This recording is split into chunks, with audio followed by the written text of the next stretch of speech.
Perhaps we need some outside universal threat to make us recognize this common bound. I occasionally think how quickly our differences worldwide would vanish if we were facing an alien threat from outside this world.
Good evening and welcome to Spaced Out Radio tonight. My name is Dave Scott, and we got a great show coming on up. We're talking UFOs with Captain Ron Janix, who is also one of the owners of Contact in the Desert, a great conference coming up next month.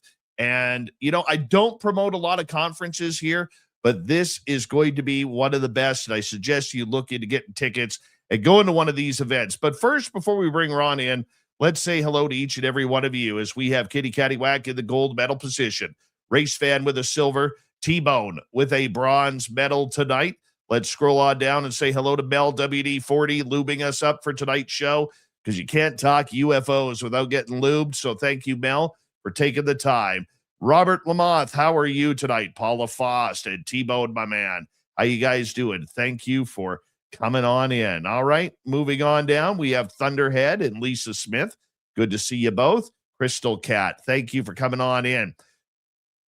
Little Cam on YouTube tonight, kicking off the super chat. We greatly appreciate that, my man. Thank you very, very much. The super chat is a wonderful way to support what we do on this show on a nightly basis. Stephanie Kenny Blankenship is here. Stephanie will be signing autographs after the show. Line up to the left of the studio, if you don't mind, to the left of the studio. Paula Fost, how are you tonight? Kathy Evans, nice to see you. Mama Catherine, mwah, I love you, my dear. I hope you're having a great night, and I know you're going to have a lot of fun listening to this one. So let's get going here. Jaquetta, how are you tonight? Forrest Louie, thanks for coming on in. As we scroll on down and say hello to Carol Amerio as well, who is next on our list here.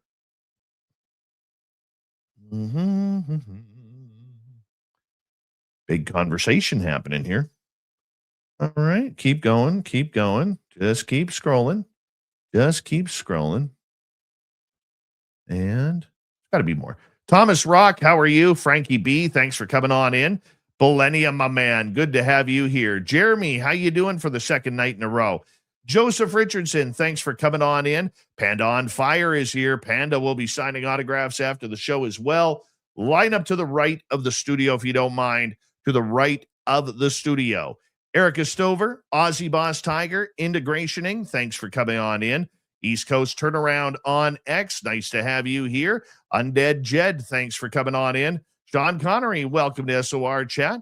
As we scroll on down and say hello to I'm Hardcore over on X. Pissing me off, Evan Walters. Yep, just pissing me off. Cody Eiler, how are you? And Operation Shutdown, thanks for coming on in. Gatsby Tango, welcome to SOR Chat. Thank you for joining us tonight. As we scroll on down on our roll call and say hello to Al Garay over on Twitch. So excited about Captain Ron on the show. Lifted 500 pounds on the black hole bench 47 times. Good job. Good job on that. Scrolling on down, up next we have, let's see here. Oh, we're caught up. Wow. We raced through that tonight. I didn't even take my time. Pretty impressive. We got about a minute to go here. Hold on. Let's get the radio side going.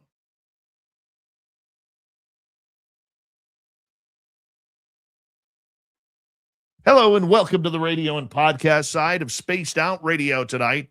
My name is Dave Scott. Thank you for tuning us in as we have from Contact in the Desert, Captain Ron Janix and his beautiful hair joining us tonight for a great talk on UFOs.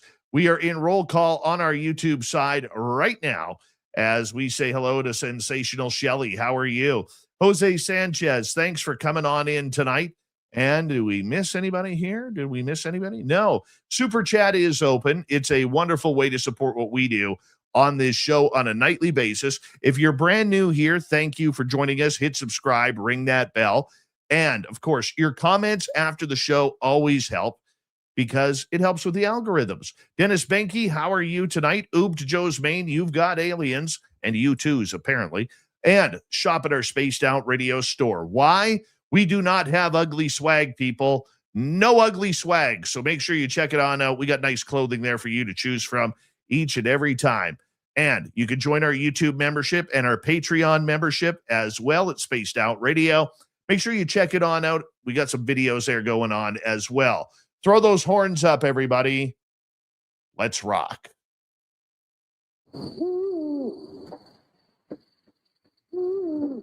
Are you ready to hear your mystic voice of the night? It's time to wake up. He's here. Shush. Be quiet. He's ready for you to listen. Let's point our ears towards the little cabin knows. We're together, friends.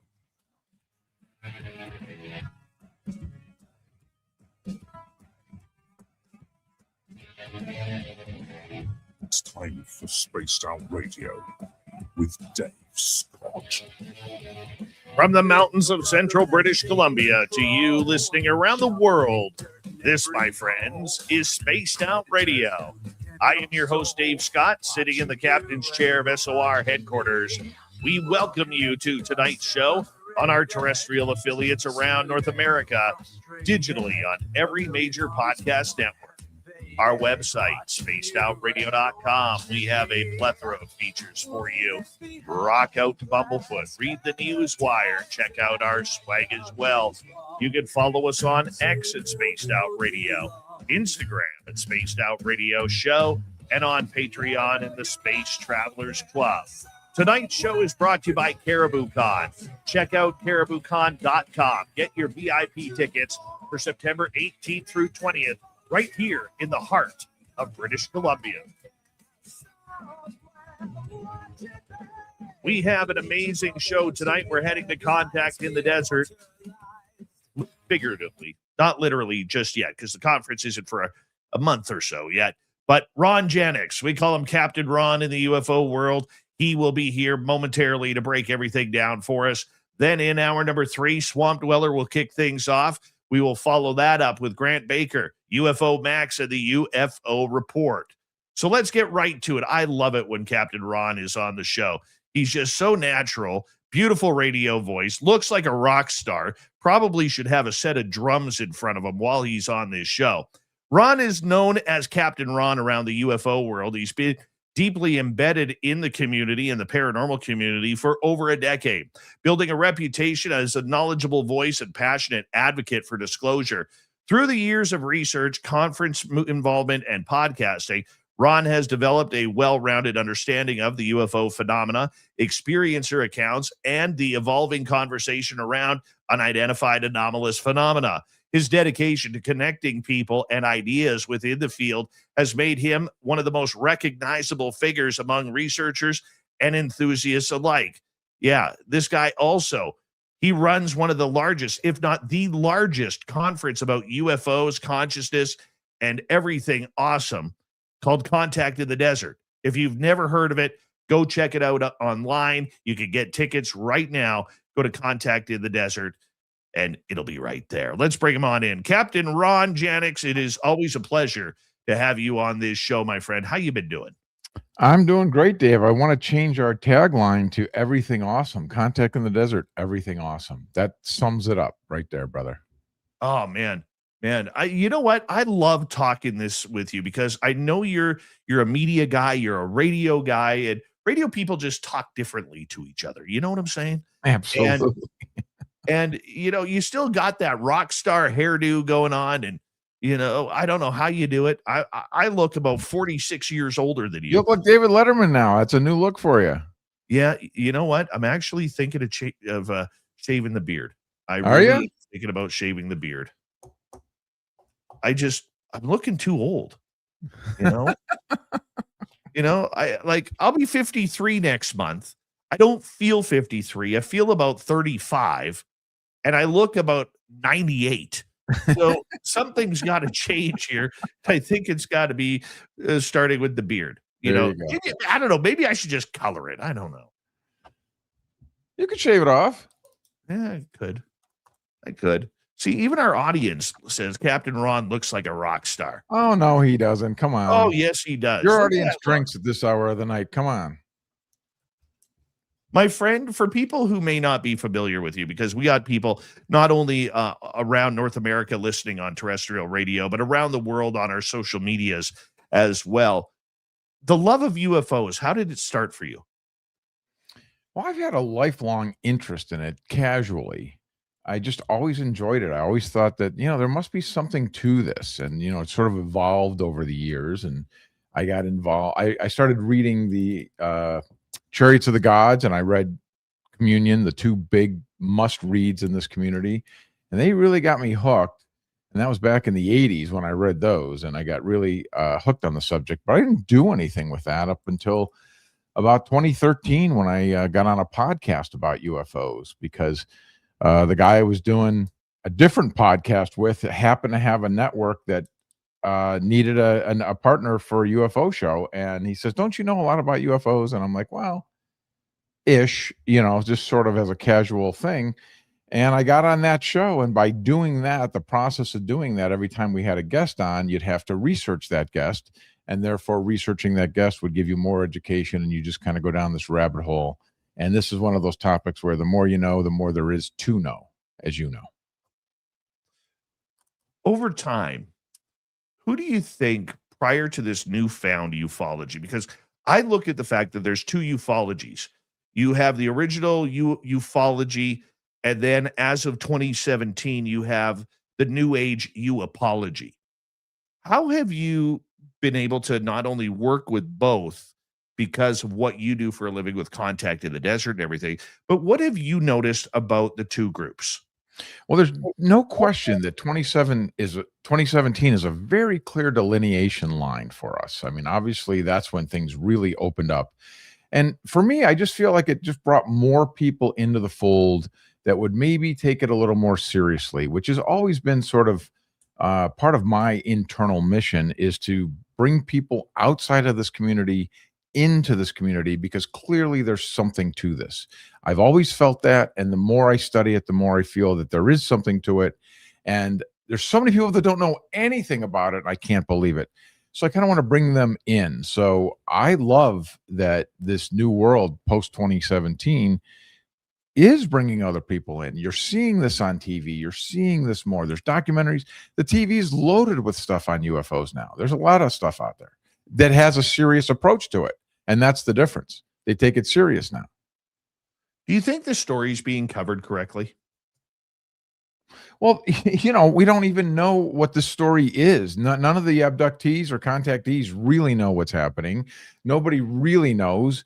It's a light in the sky. So I think it's a very difficult challenge, to be fair to media, because we don't know. How do we know that, even if it looks like a spacecraft, how do we know that that's not our tech or one of our adversaries' tech? It's very hard to speculate on this stuff. So that's one of the most difficult challenges within this community, I think, is that we're dealing with an unknown, and we're dealing with things that you cannot pin down or get a definitive answer on. So you have to just do the best you can. The divide between that really has seen a lot of torment on social media, between groups, between people, between news outlets, between organizations, there's been a lot of tediousness and tenacious firing back and forth. It's almost been, and I use the term very loosely because of what's going on in the world, but it's almost been the UFO war zone out there on Within the community, Dave? yes. Yeah, I can't stand that. There's definitely, it's very fractured. There's a lot of different factions and people that have different beliefs and follow different people in the community. And I don't like that. We've done a really good job of sort of leaving that at the door at Contact in the Desert. We really don't, it's just leave your politics, leave your core dug in beliefs on UFOs that you're going to fight with other people at the door. Let's all come together and have an open discussion, because at the end of the day, we're all looking for the truth and we all want to get to the bottom of what's going on and learn more. And I think that's very healthy. That's one thing I like about your event, is that you're able to bring so many different groups together under one roof for conversation, not debate, not argument, conversation, because people are different when they're face to face rather than hiding behind a keyboard. There's no question. And, at the end of last year's event, a lot of people were saying to me, my God, this was such a great experience. And oh my gosh. And what also dawned on me, Dave, I actually noticed this, something that you don't see anymore, but at Contact in the Desert last year, I noticed that people were not walking around with their hand in front of their face on a phone. They were talking to one another. And I think that was a huge part of our success last year, is because people were actually having real conversations and talking to people they've never met before, because we get people from all over the world. I met people from Belgium, from Switzerland, all over the world. And that's too fascinating to pass up. You want to talk to them. So you put your phone away for a while. And that's very refreshing. And I think that's a huge part of it too, because you want to meet the speakers. The speakers are all walking around. They want to see them. They want to talk to them. And it really fosters an environment to actually talk face to face again. Remember those days, Dave? Yeah, that doesn't seem that long ago. It doesn't, but that's the world today, man. You got that right. Ron, what do you love about this subject? It's easy to talk about the negative, but with everything that's going on, what are you loving about it right now? I love that more people are taking an interest. I love that today, just in the last couple of days, there's been a couple of stories. Tim Burchett said, something came out about, he was saying that he heard stuff that if we heard in the real world, would be shocked. When have you heard a congressman talk like that? We had the thing a few weeks ago with Obama saying aliens are real, and then Trump saying, well, he shouldn't have said that. That's classified. You've got an ex-president and a president talking and saying the words UFO and alien. That's unheard of. I don't remember ever hearing anything like that. So I think that that's wonderful how casually and seriously it's being talked about in mainstream. Don't you? I think it's great. I'm not sure the mainstream is covering this story properly, because for so many years, this story was ridiculed as tinfoil hat conspiracy. And now I believe the media being caught off guard with this story becoming more and more popular, politicians discussing it. And look, it's not just the same names. There are a lot of different people within Congress, within politics around the world, that are now speaking of these types of engagements. I think it's great, but I don't think that the media is trained on it. And I always use this example with it. When I was a sports reporter in Vancouver, Ron, I hated covering soccer. I just loathed covering soccer. And so when I would do a story on something I didn't want to do, I would not take it very seriously. I would go in there and I'd ask the quick softball questions so I could get in and out. How was the game today? What did you think of that goal? How did you feel about the win? How was your goaltender tonight? You'd ask the basic questions, 3-4 minutes, 3-4 guys. Okay, you're done. Get the hell out of there. It wasn't like going to something that interested me. And when I look at these reporters now who have been caught off guard after years and years of disgracing this topic with laughter and foolishness and the X-Files music, now I don't know if they really know how to even cover the story because they're so far behind on it. They are very behind on it, and they're not versed in it. You can hear the way they often cover it. They don't know the details of it. And that's just like any topic or any subject at all. If you're not versed in it, you can't speak with authority on it. And so they're without a paddle. They can't even, they don't even know how to address it or what questions to ask. And that is a problem. That is a problem. But again, I do think it's moving, and we're seeing more people talk about this that never would. And I think it'll catch up. And I think that's a very positive thing. I love seeing it. I love seeing more people that would never have had this on their top of mind bring it up or talk about it. I love that these political stories are in the news every day lately. They've been in the news. So people that don't follow the UFO topic but follow politics are seeing UFO stories and alien stories, and that's great. And it's not just buried anymore. Used to be that this was a weekend story that would be played at 11 o'clock at night on the final story before the sports cast on the news on television, or in the back pages on a Saturday paper or a Sunday paper in the news paper industry. Now we're seeing it mainstream. We're seeing it front line, even at times leading UFOs. I mean, you look at this story with General McCaslin, there's news outlets that are leading with this. Absolutely. I mean, we've never seen that before, that we've seen, especially in the last couple of years.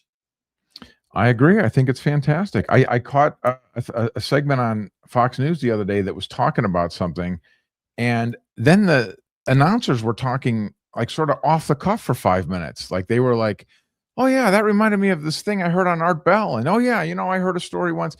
And it's like becoming more casually accepted, and it's just entering the zeitgeist. And I love it because there seems to be more and more things happening all the time.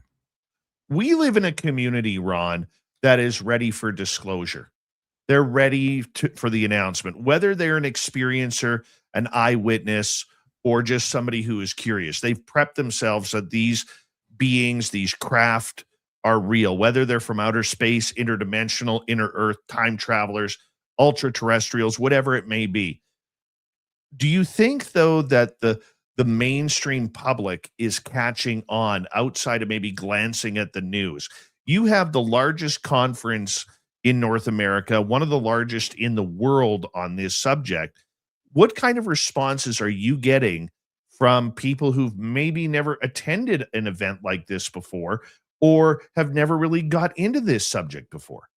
I love that. Those are the people that we want to come. It's easy to get people in the community that are buried in the community that have a podcast and they want to come meet the speakers. They come, but it's bringing these people that don't know about it, because, the less acquainted with this are, you just listed a lot of possibilities for what the phenomenon may be. Crypto-terrestrials, ultra-terrestrials, interdimensional travelers.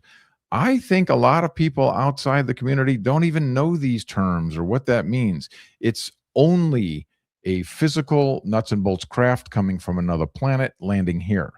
And it's only when you kind of dig into the material a little bit more, you see that that's sort of just a fraction of what it could be. There's so many things within the phenomenon that affect people's lives. And it's talking to different experiencers and hearing the different things that they've gone through and how it affects them, that I think is very important. And as you come to an event like this, you start seeing a much broader picture of what's going on, that there's these strange phenomenon happening to people that may not be what, the nuts and bolts thing that we think it could be. It could be a myriad of things. What do you think they are? Man, what a guy. I couldn't even wild guess. I actually am starting to feel, I've just recently moved over the 51% point that I think it is actually something off planet, that is non-human intelligence. And now that I'm there, I'm now starting to feel that it really probably is, I won't say all of the above, but I think there's a myriad of things happening. I think there's a whole mosaic going on. I think it's very possible that there are beings in these other realms that are interacting with us. And why couldn't somebody develop the technology on another planet to get here? And why couldn't there be crypto-terrestrials? I think all of these things may be happening. I don't think it's just one thing, which always was how I used to feel. Well, what is this? What is this? What is this one thing? And now I'm realizing, it's probably not. It's probably this complex mosaic of a variety of things happening at one time. You know what I mean? Yes. That's what I think. You have talked to hundreds of people within this UFO circle over the years. Who has given you the best outlook or the best advice on this story? Dolan told me how I asked Dolan what the best piece of evidence was, or what could you point to that really would tell somebody that's outside of this? And he said, it's not one piece of evidence or one story or one case. It's the culmination of all of this. It's the look at how many people have come forward as witnesses, how many people have come forward as people have had an experience, how many people in the military, it's the cumulative amount of everything together. And I thought, well, yeah, that's very profound because, he did this book on the underwater UFOs that people forget about. There's thousands of those cases. I mean, there really is a lot of material here that people don't realize oftentimes. I think there's a lot more evidence and a lot more cases and a lot more happening than many people realize. We don't have the muffler on the White House lawn. We don't have that solid piece of evidence, but we do have a lot of circumstantial evidence. We do have a lot of eyewitness accounts. We do have a lot of things that, when there's smoke, there's fire, and there's a lot of it. We got about 3 minutes to go before we have to go to break at the bottom of the hour, as we have Captain Ron Janix from Contact in the Desert on the show tonight. This question may go into the second half of this hour here coming on up. But in your opinion, what is disclosure then? Well, typically big, disclosures, big D disclosure, somebody in our government, probably the president comes out and says, we have aliens, we have bodies, we have craft, we have whatever. I do not see that coming at all. Although the rumors about this are hotter than they've ever been. Mr. Bassett will tell you that it is going to happen. I do not feel that that's going to come. I see no reason for that to happen. There's no impetus for whoever holds this knowledge to release this knowledge. I can't get my head around that. So it's got to come from another place.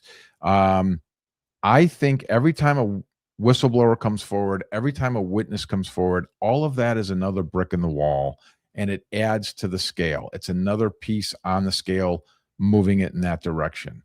And I think it's helpful and worth it. And I hope more people keep coming forward because, again, it's the accumulated amount of these cases, of these witnesses. The more I see, the more I'm just like, God, this many people can't be making it up or can't be making a mistake. At some point, it's just going to break the dam, I feel.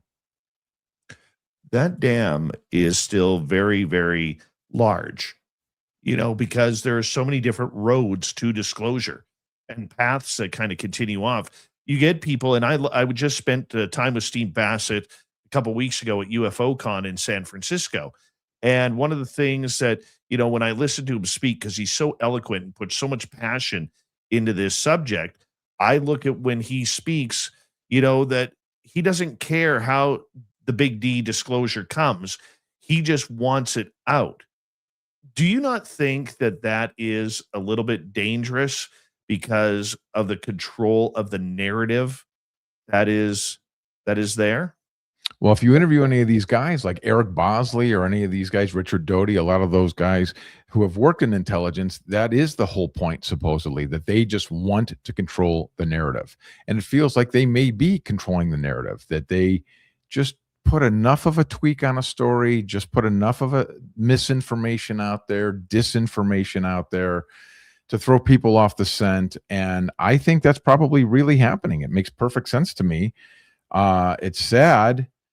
I think it is dangerous. I think it's also possible that what they know about this may be way worse than any of us think. Maybe they've uncovered something that we probably don't want to know. Captain Ron Janix with Contact in the Desert, one of the biggest UFO events, not only in North America, it's the biggest here, but the world all around. Yes, it is round, not flat. We'll get into more disclosure talk with Captain Ron right after this. Stay tuned, everybody.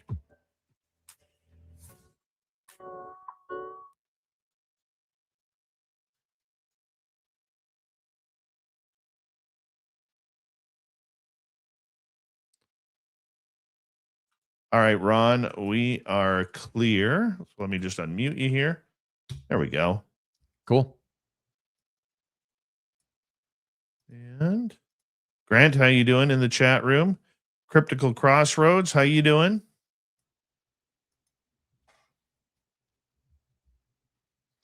Jeremy, thank you again. That's a good start. That was a fast half hour, man. Yeah, I was surprised that was a break already. I was like, damn. I know. Just get going and boom. Typical radio. The commercials hit. That's right. Jeff Steve Garvey, how you doing, buddy? How's the home run swing?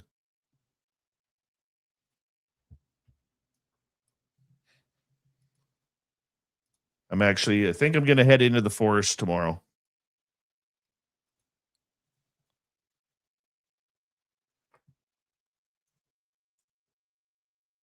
I have a place out here, Ron, that once the snow melts, it's like a mini Skinwalker ranch out here.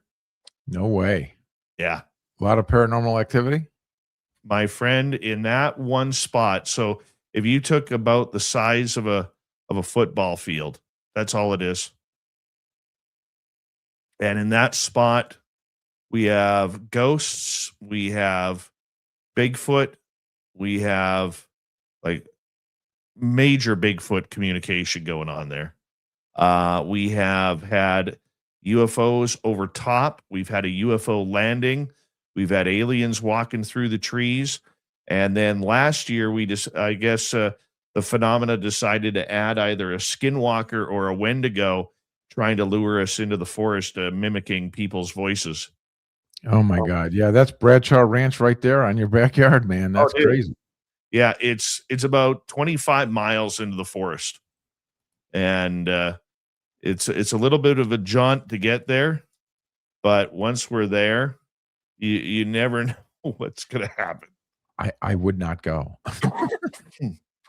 Yeah. And the thing is, that's just the weird stuff. That's just the weird stuff. It's also a very, very popular area for grizzly bears, black bears. There's a resident mountain lion that lives in the area. There's moose all around there. And believe it or not, people don't know this, but moose actually kill more people per year than bears do. Incredible. And then we have wolf packs in there, coyotes in there. I actually got a picture of an endangered species last year. No kidding. What kind of animal? It's some kind of marten. Let me see if I got it on my phone here. That's wild. Yeah, I just got the ass end of it on my I don't know if it's either on the endangered list or really close to the endangered list. Where are you? There it is.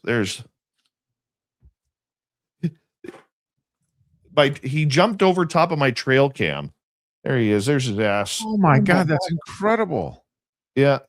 That's really cool. Yeah, they were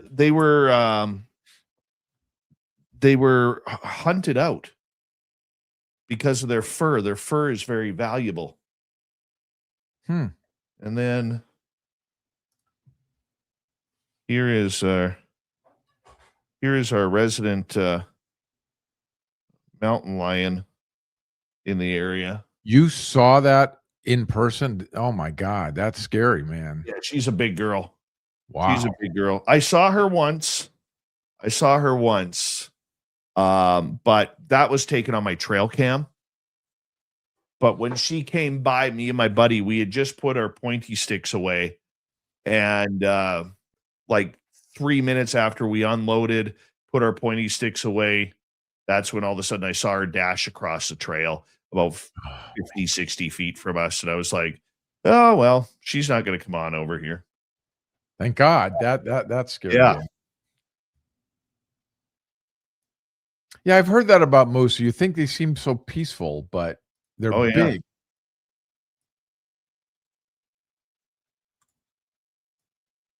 So yeah, it's a great, great area. It's kind of like my own little paranormal paradise there. So I try and go out there every weekend, and it's You're crazy. looking for the stuff, huh? Oh yeah.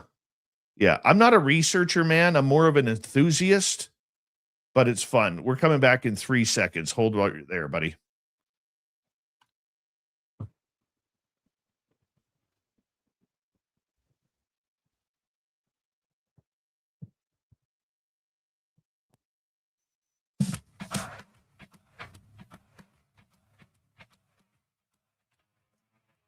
We have the second half hour of Spaced Out Radio now underway. From Contact in the Desert, Captain Ron Janix is here.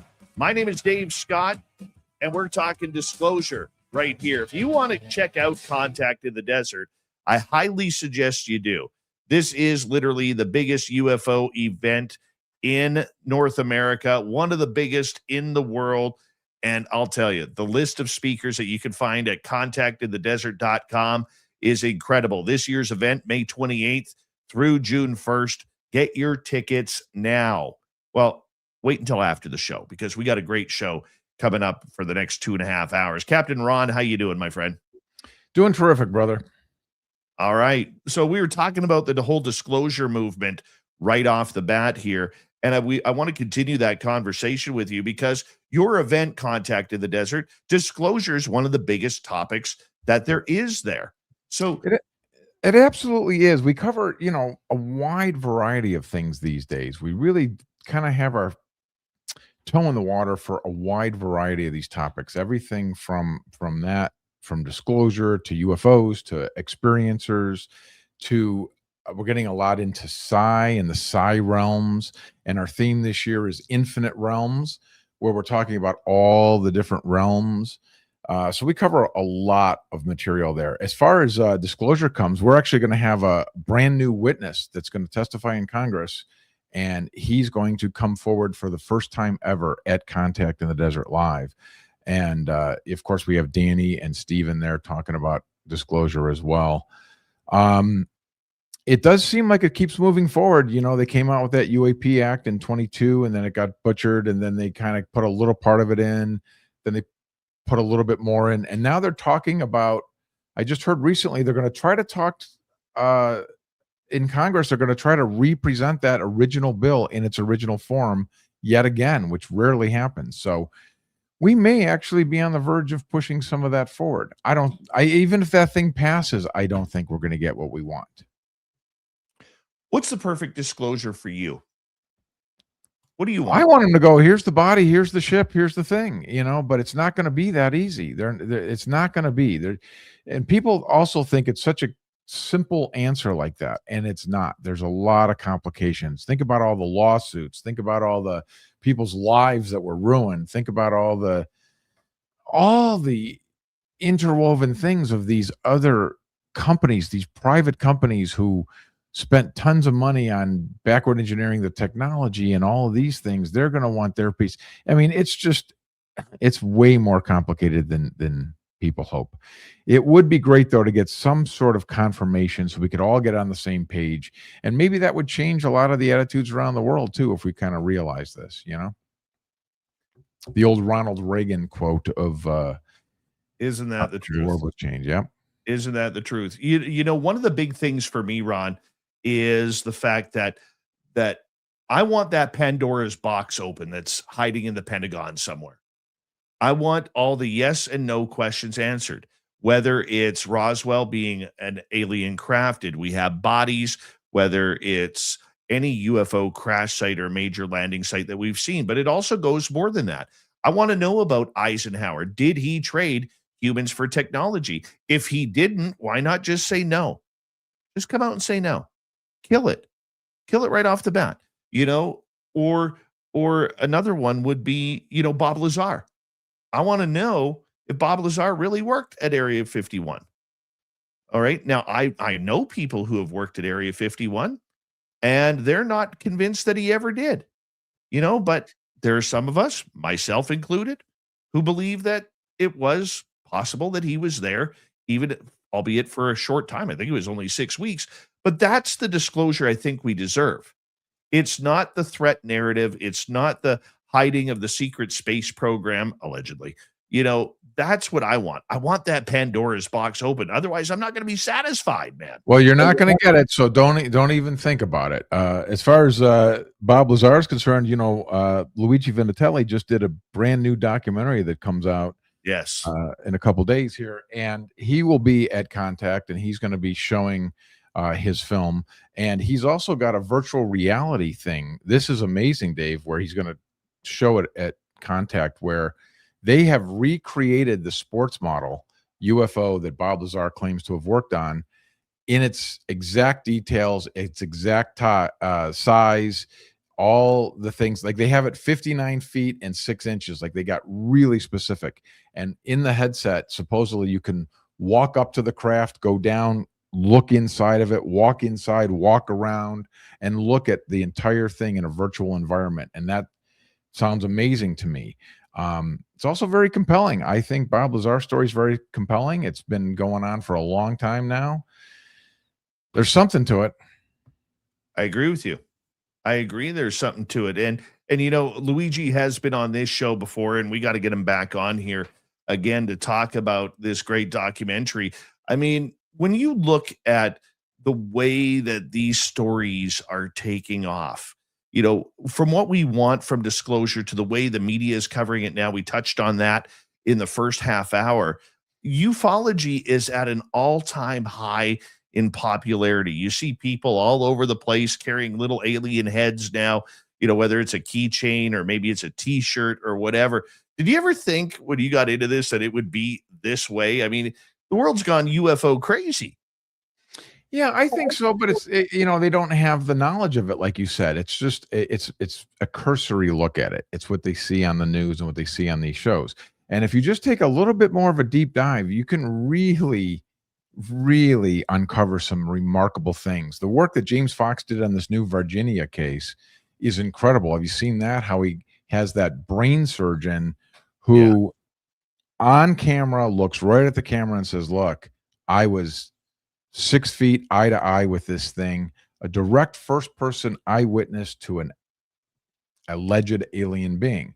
That's pretty compelling. That's great. I thought Age of Disclosure was fantastic. I think all of these things that have been coming forward are really good and really strong and really compelling. And it's amazing. A lot of people still just dismiss it right out of hand. Until they see the craft, it's nothing. What do you think is hurting ufology and getting this message out so more people in the mainstream public are doing it? Because we don't have any proof. We've got nothing. We've got one guy that says this, one guy that says that. We've got hyperbole. We've got secondhand witnesses. We've got a few firsthand witnesses.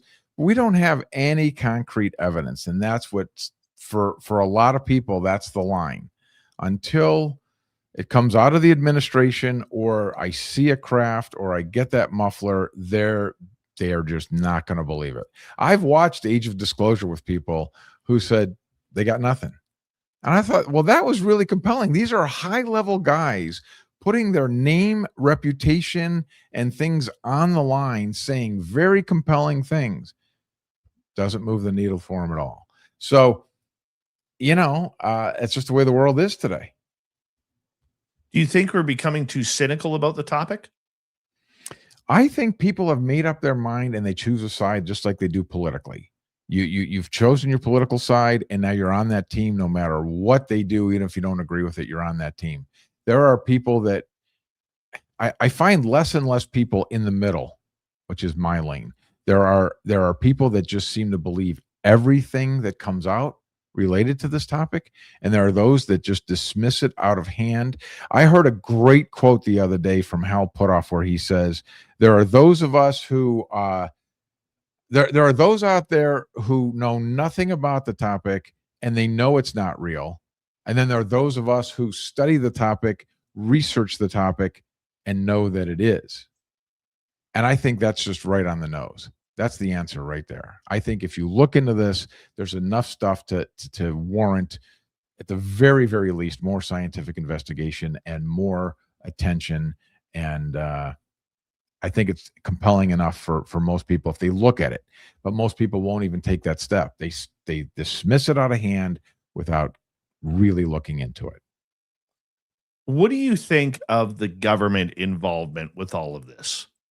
Because there's a lot of people out there, Ron, who think for some reason, when it comes to UFOs, the government's telling the truth of what they know and what they don't know. Yet for everything else, they believe the government is lying, whether it's about tax dollars or,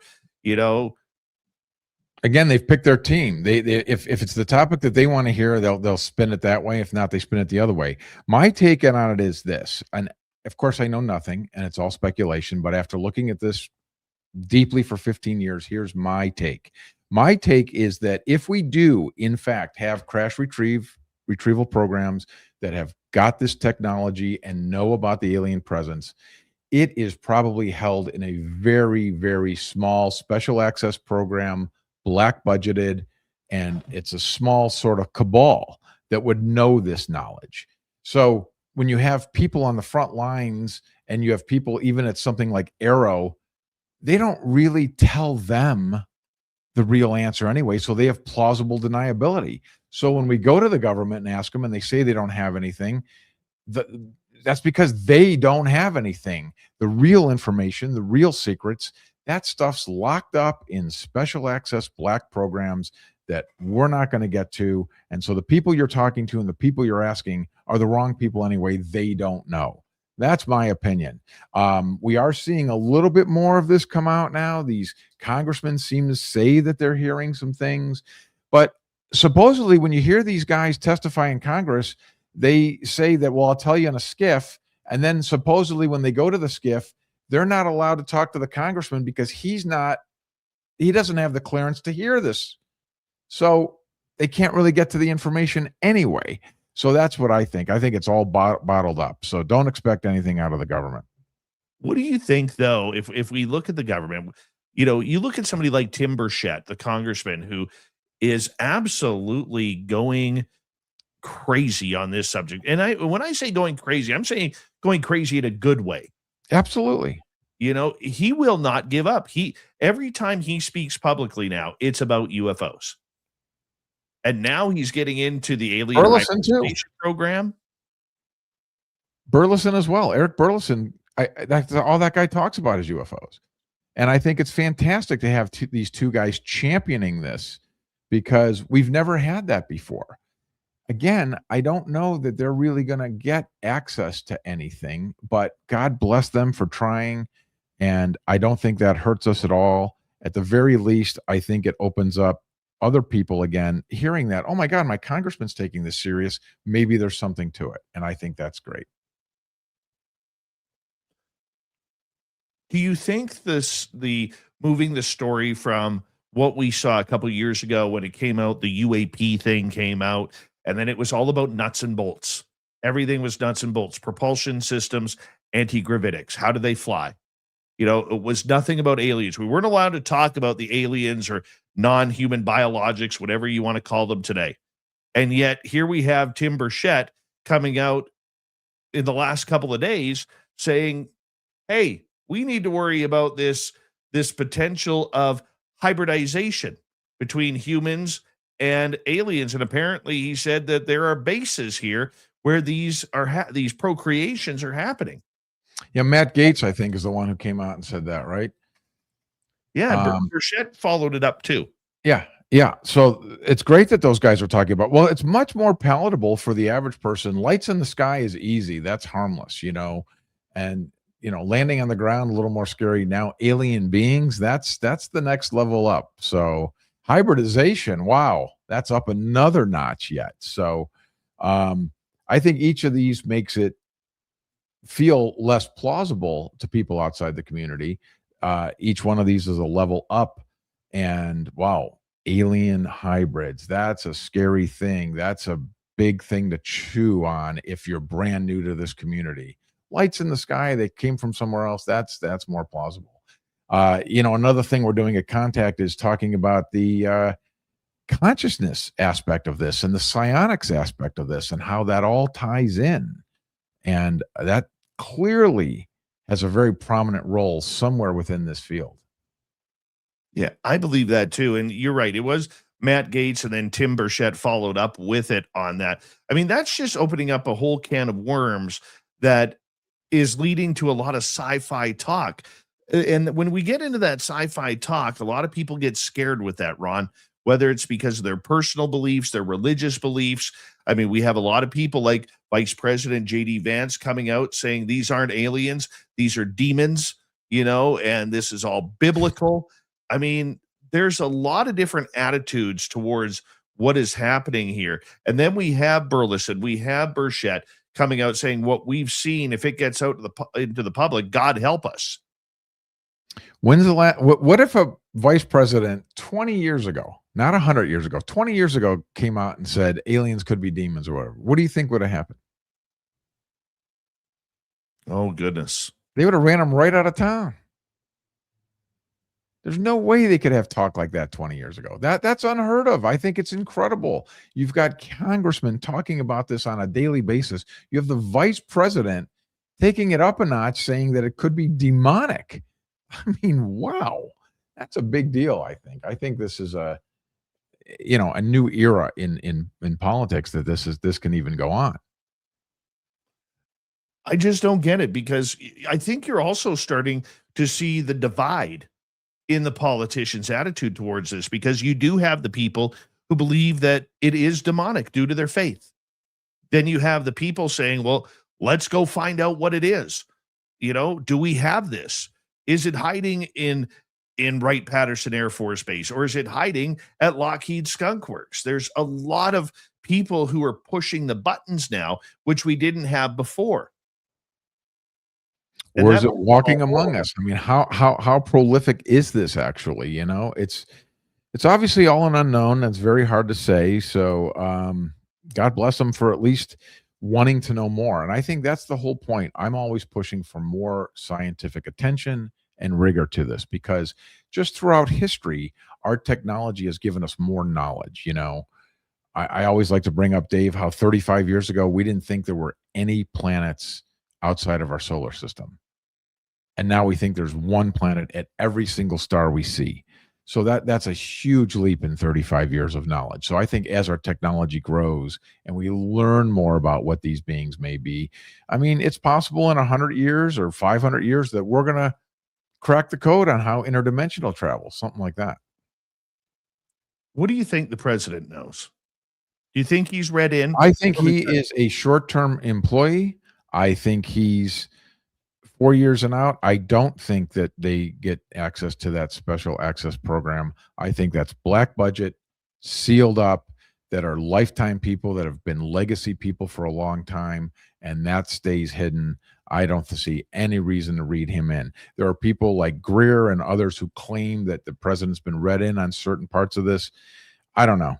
If they have, I don't think they really know a fraction of what our government may know deep inside. Then who do you think's running it?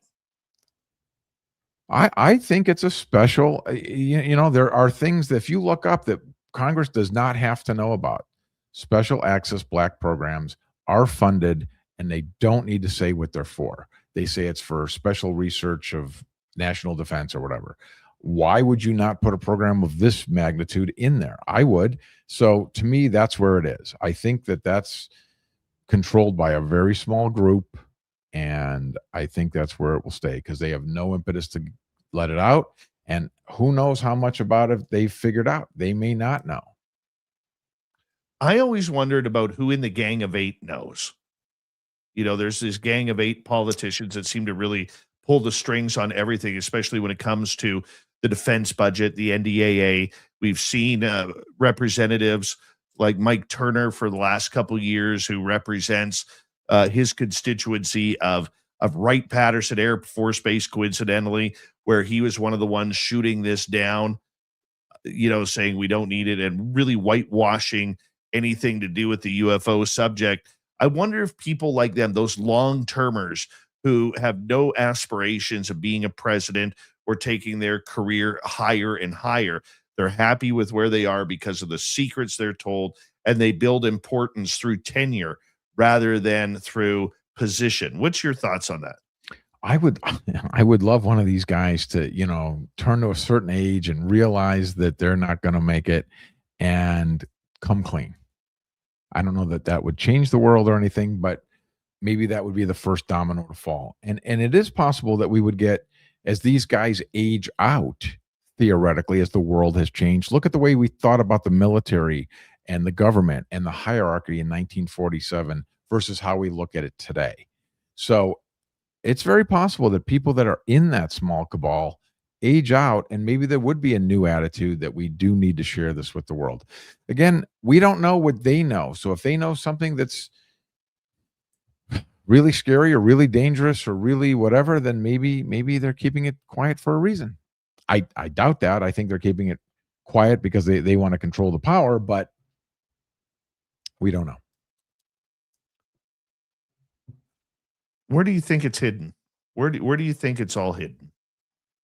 Oh, I couldn't even begin to speculate. We always hear Wright Patterson, of course, and we hear these other bases.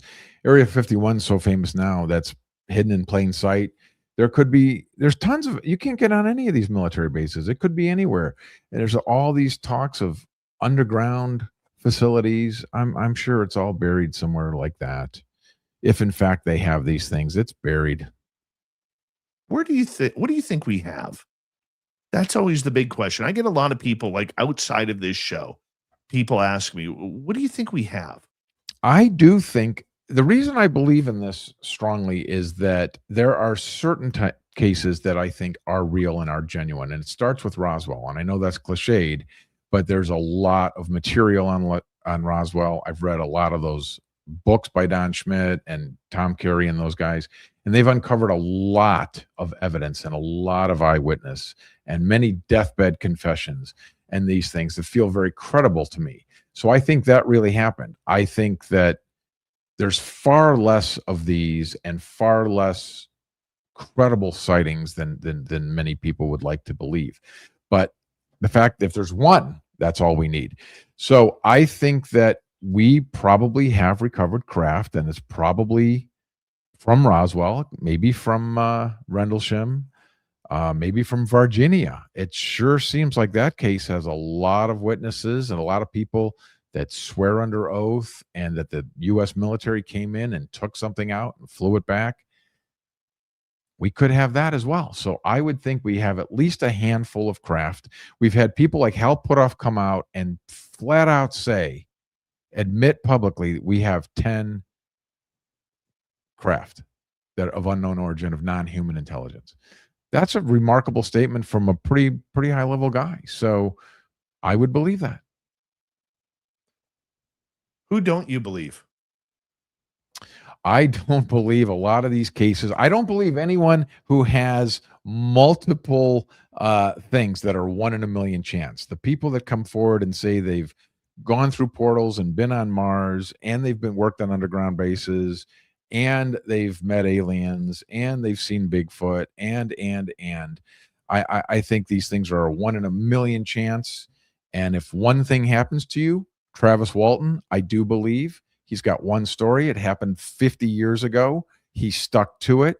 It's a very believable story. He has multiple eyewitnesses that saw that with him. I think that's a real case.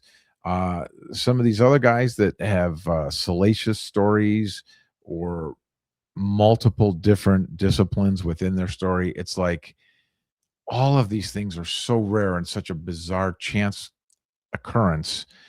Really, 6 of those have happened to you. That's hard for me to believe. So again, all of this stuff, I just think there's a small percentage of eyewitness UFOs that are real, of crash retrievals that are real, of experiencers that are real, surrounded by a lot of misinformation, people that let their brain get away from them, their mind gets carried away, they're into this culture, they want to see something. I think that happens a lot. I think that's the same for all of these things, cryptids, all of these things. I think a lot of it gets out of hand. So, but there's a percentage that's real, and that's all we need. Ron, I'm going to get you to hold on right there. Wow. This first hour has flown on by on Spaced Out Radio. Thankfully, we got Captain Ron for another hour here on Spaced Out Radio. And when we return, we're going to learn more about contact in the desert.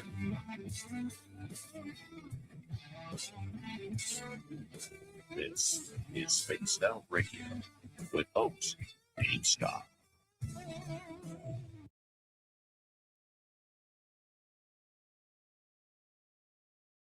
All right, Ron, we got about 5.5 minutes.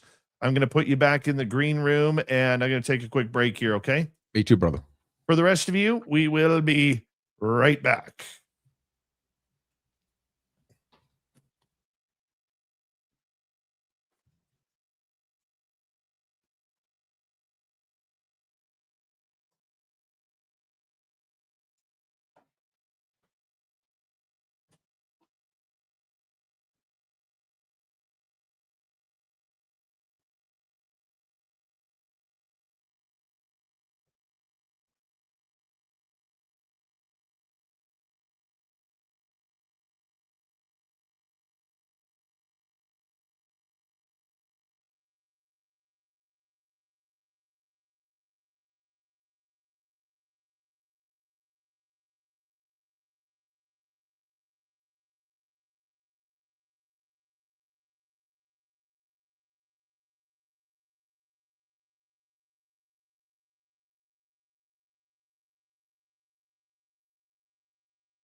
I am back, and we'll get Ron back in here.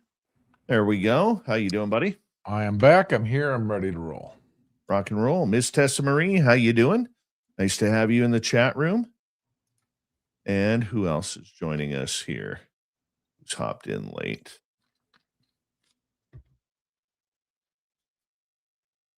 That was a good first hour, Ron. Thank you. Great, brother. Good. I'm glad. Yeah, it went quick. Very fast. Very fast. We got about 90 seconds here. Okay.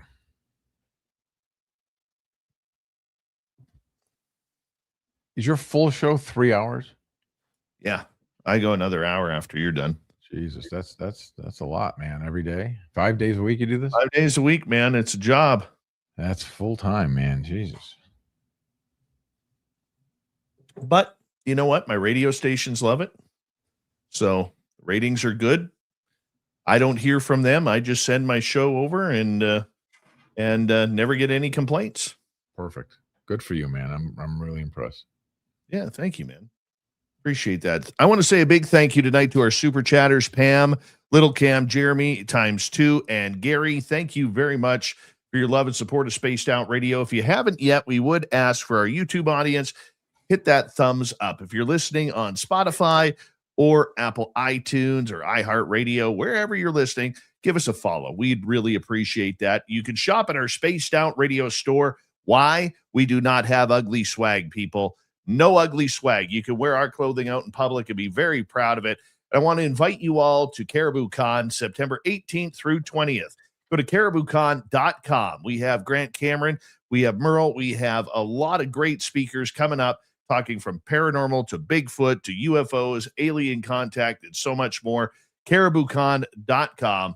And here we go in 3 seconds.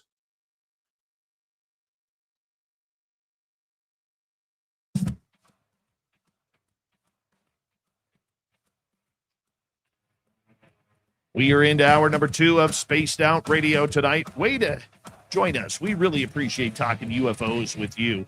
My name is Dave Scott. We have Captain Ron Janix from Contact in the Desert hanging on out with us as well. So make sure you check it on out. We'll get to that momentarily. But first, we want to say hello to all of you listening in on our terrestrial affiliates around North America, digitally on every major podcast network. Our website, spacedoutradio.com. We have a plethora of features for you. Rock out to Bumblefoot, read the news wire, check out our swag as well. You can follow us on X at Spaced Out Radio, Instagram at Spaced Out Radio Show, and on Patreon in the Space Travelers Club. The Desert Clam has set the password for tonight in the SOR Space Travelers Club. It is Tachyphrasia. Tachyphrasia is your password. Use it wisely, space travelers, as the Clam sets the password each and every night right here on Spaced Out Radio. Let's bring in Captain Ron Janix. He is one of the owners of Contact in the Desert, the largest UFO conference in North America, one of the largest in the world. This year's event, May 28th through June 1st. You can join him and many others at contactinthedesert.com, where you can get your tickets right now. I highly suggest you do. Captain Ron, welcome back. Thank you, sir. Yeah, this year's going to be huge. We've got over 70 speakers so far. How long is it? And how do you fit everybody in?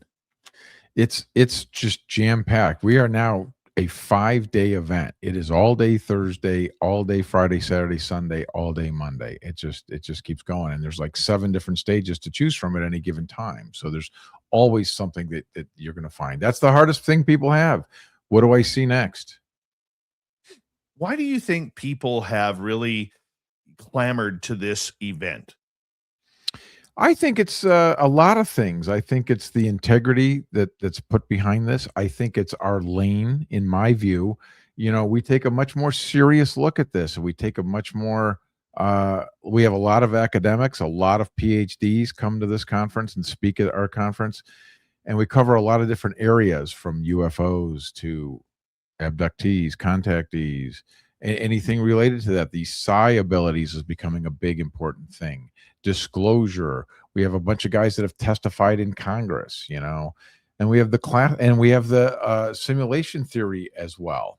There's a big panel we're doing on the simulation theory and these guys. And so there's a lot of different areas and how it all ties together. It's just an incredible event.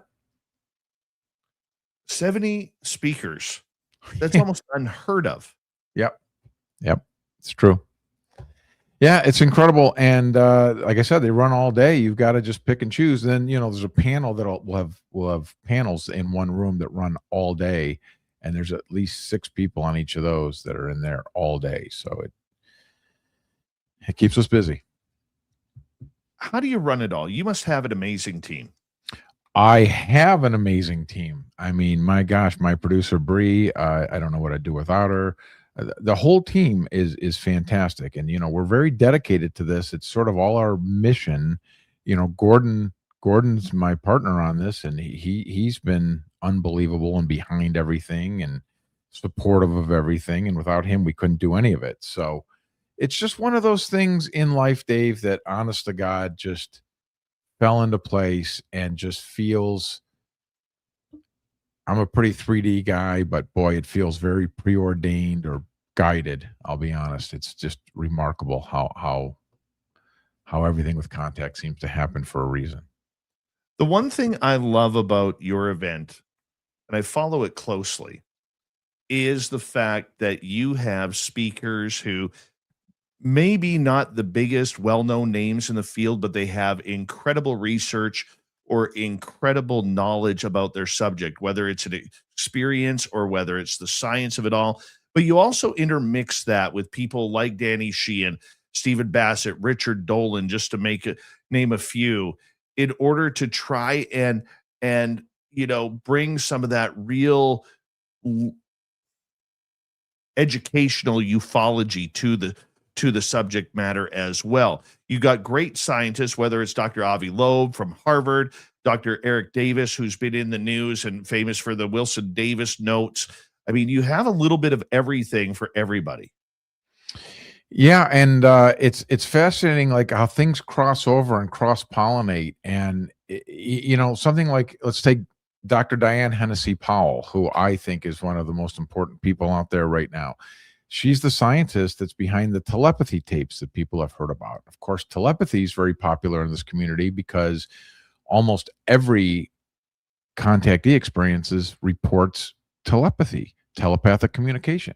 Well, she thinks that maybe we had this ability long ago because she's finding autistic children have this ability with a caregiver, a mother, and they have this connection and they're able to read each other's mind. This is unheard of and it's real.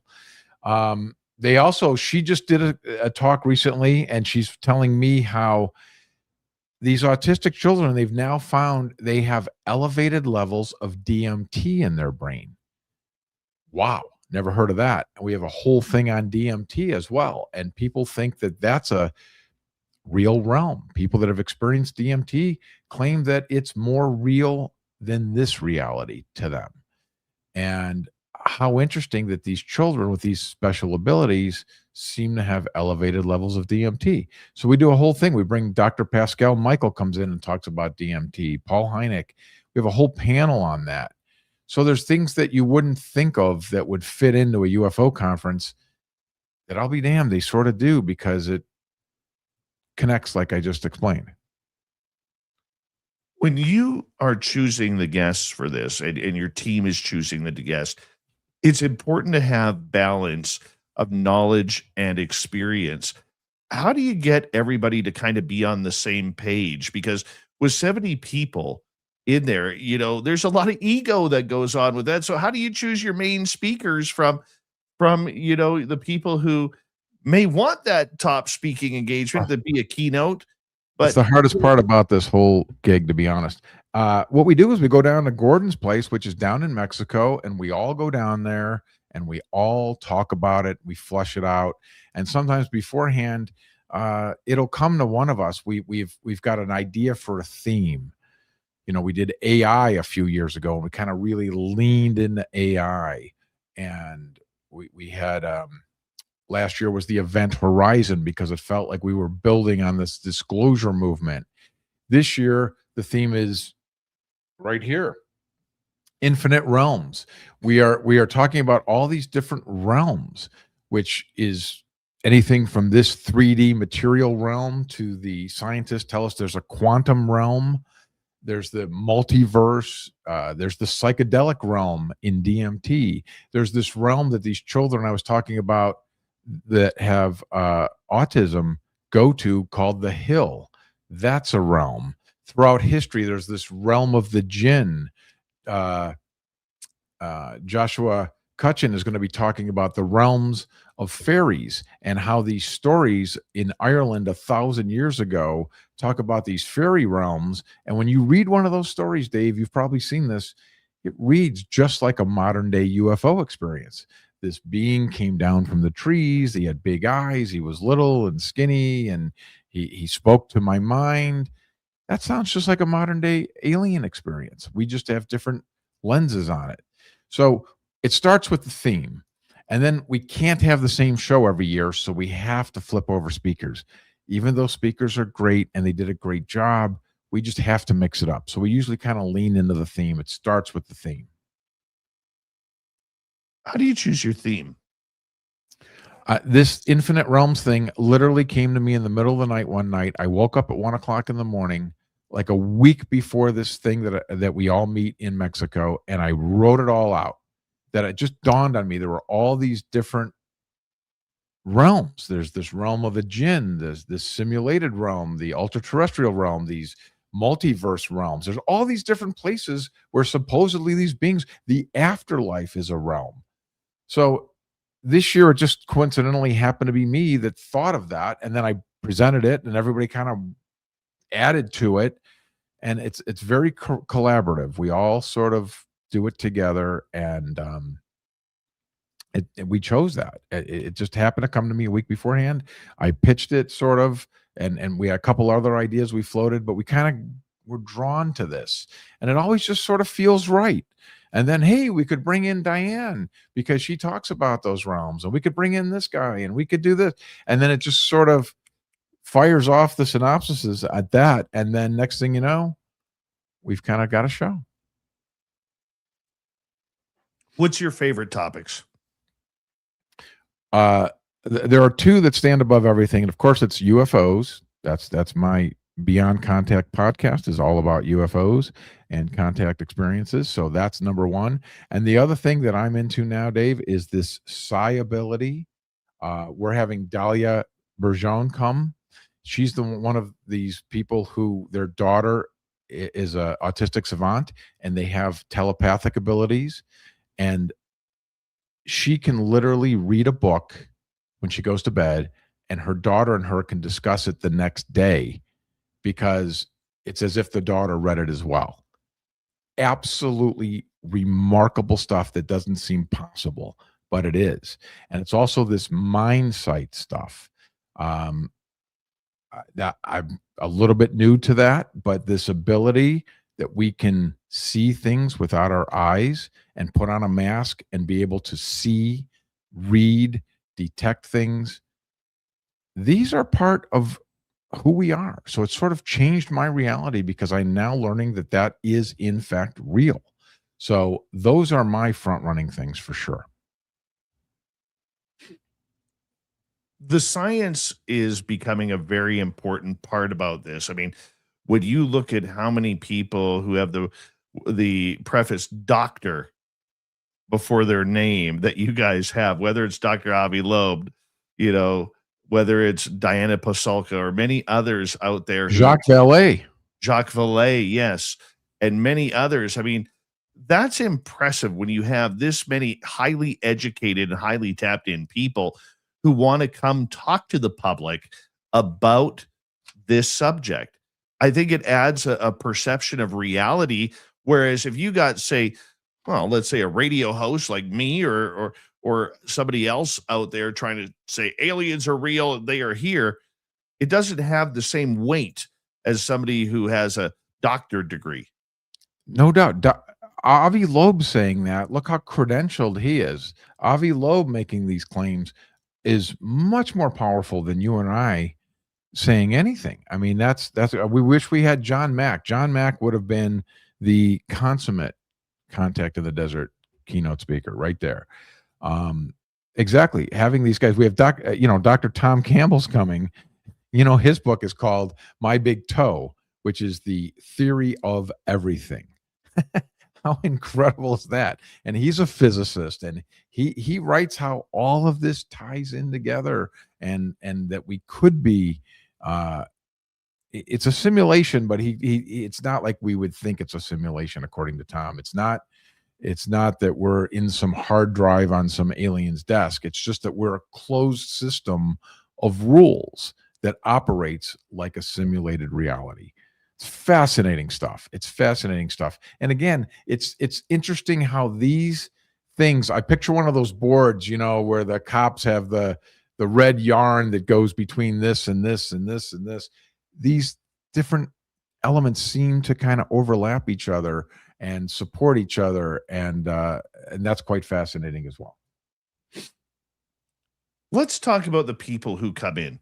You get a couple thousand people attending this event annually. I mean, that is just massive to have that amount of congregation going to a UFO conference. Many people would look at it and say, that's absolutely crazy. But it really is, I'm going to use the word, a party to celebrate what we love, what we experience, and what we enjoy talking about, isn't it?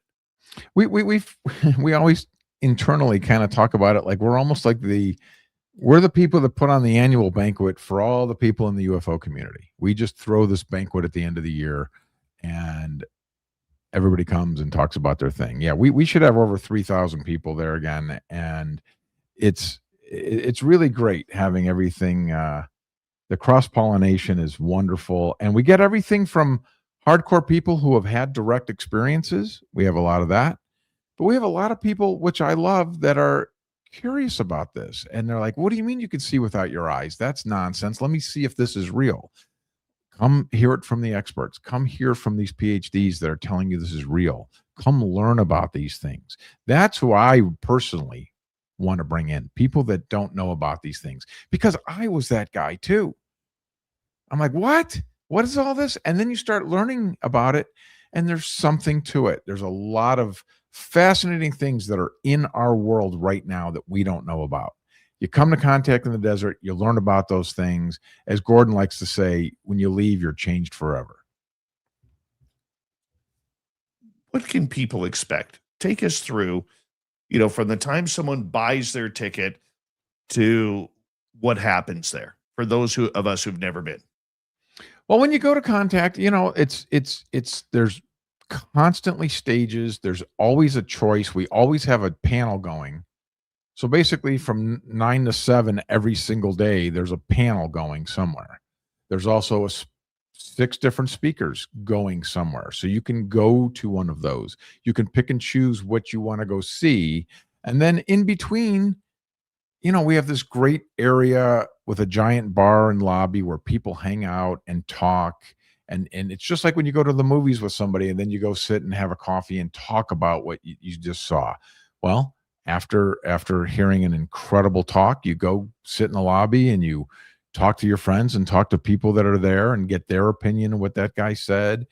And we have movies. We have about 5 or 6 different movies. Several of them are world premieres, and those play. So you can go see a movie. You can go see a talk. You can hang out with people from all over the world. We have people from Belgium, Switzerland, England, Ireland, everywhere. It's Australia. It's remarkable. To bring them all into one area for the love of this subject is great. How do people get their tickets? What's the easiest way? Easiest way is to go to contactinthedesert.com. Everything is on there. Tickets are on there. You go right there, buy your ticket online, show up. Very easy. Everything's on there too. All of our speakers, you can learn all this information, see who's speaking, see what they're talking about, see who's on the panels. All of that's going to be on the website. Our podcast is on the website as well. So you can learn everything about Contact at that website. It's really well done. And you've got it there. It's got the Infinite Realms logo up, and you can buy your tickets, come out, and it's just a lot of fun. We also have excursions, Dave. Look what you're pulling up there. You can go off to the Integratron. You can go off to, we do a night sky watch with astronomer Mark D'Antonio pointing out different things in the sky. Ben Hansen guy. goes with him. We have the Crystal Skull is there in person. I mean, I'm forgetting things. Look, there's just so many things to choose from. So it's kind of like a carnival. There's just like you pick and choose what you want to do. And then there's parties at night, and we have a DJ and they have bands. It's just a giant festival, basically. It's grown into that. It's become this giant festival. Who are you looking forward to hanging out with? Well, Jacques Vallée, I met him years ago. Obviously, he's a legend. I always love seeing guys like that. So that's important. Eric Davis is new to our conference, so I'm very excited about having him. We have a brand new whistleblower. I'm very excited to meet this guy. He's going to come forward at our event and tell his experience at Vandenberg Air Force Base.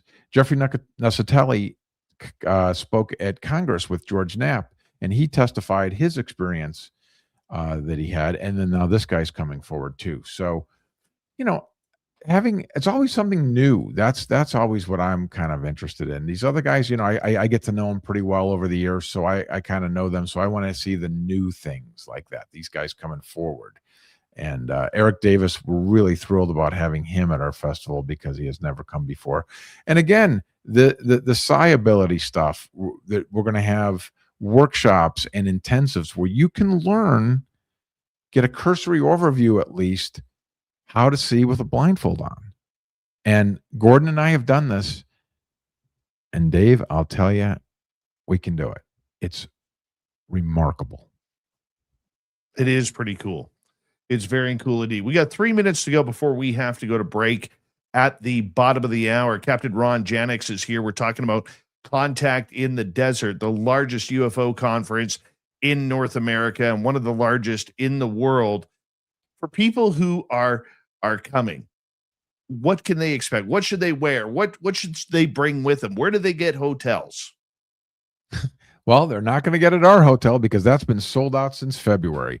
But the good news is there's tons of hotels right around there. We're in this beautiful area. If people don't know this area, it's called the Coachella Valley, and there's these little communities around Palm Springs. There's Palm Desert, Desert Hot Springs, La Quinta, all these areas. And we're in Indian Wells, right in the heart of the Coachella Valley, where Coachella Music Festival takes place. And so there's tons of hotels right around our area, but you're out in beautiful Palm Springs with palm trees, mountains, perfect weather. I mean, it's just great. A lot of people just have fun with that. And the resort that we're at, Dave, it's like a modern resort in Vegas. Like, we have gorgeous pools, and it's fantastic. So the whole setting is just fantastic. They do a sky watch at night with Chris Bledsoe. They do one that's on the road. They take a bus over the hill to get to darkness out in the middle of the desert with D'Antonio. I mean, it's just an adventure. I mean, there's just so many things like that. It's an academic, scientific conference that is really a big party, and you have fun. So dress casual, wear your Contact in the Desert shirt, and have fun. That's the bottom line: is have fun, expand your mind a little bit, and you'll be back. We got about a minute to go before we have to go to break here, and it sounds so exciting. And for people who are just getting into this subject, I guess this would be a great indoctrination to learning what this subject is really all about. That's what happened to me. I went in 2015 and I sat through so many seminars, I couldn't even believe it. And it's a crash course in all things paranormal, mainly UFOs and contactees, and that thing is the main focus. But all of these little areas, you can get a cursory understanding of a lot of it. Dip your toe in, see what interests you. That's the beauty of having so many speakers and so many stages.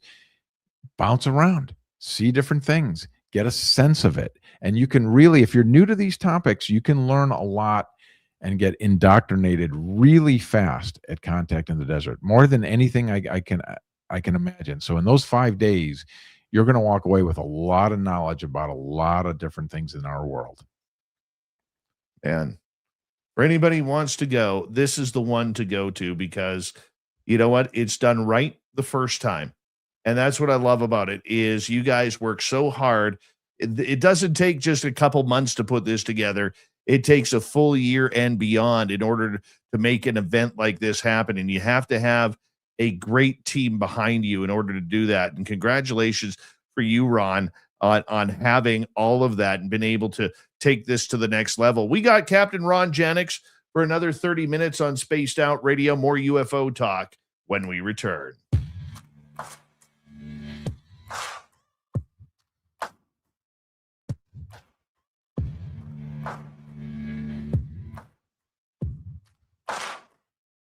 You're listening to Spaced Out Radio with your host, Dave Scott.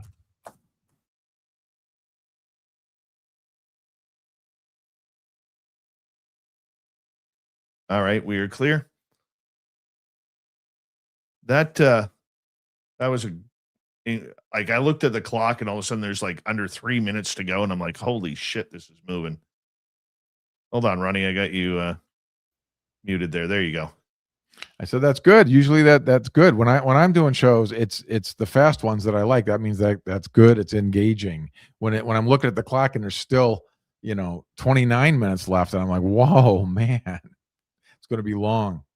A number of months ago, I had a guest on, and this person was literally giving me 10 to 14 second answers. And I would ask, I think I know. I would ask this person a question, and I would get a yes or an uh-huh or a no. That is the hardest thing in the world. That I did this a couple years ago. I didn't mean to cut you off there. I just did this a couple years ago live on stage. I did an interview live on stage with this guy, and I would ask him like, "Hey, I understand you're having a lot of sightings about UFOs right over your house." Pause. Yep. No. What do I do with that? What'd you do? You got to try and get it out. You got to try and get it out. It's brutal, isn't it? Some of these guys, you can write a book, you've got great knowledge, but that doesn't mean really that you can convey that. Everybody has an experience. That doesn't mean they can convey it to somebody else, or they can write it down. Like I've read books and went, wow, that guy's amazing. And then you talk to them and they just don't have it. I told this person during the break, I said, if you could do me a favor and expand and go into detail, paint a picture for me on your answers.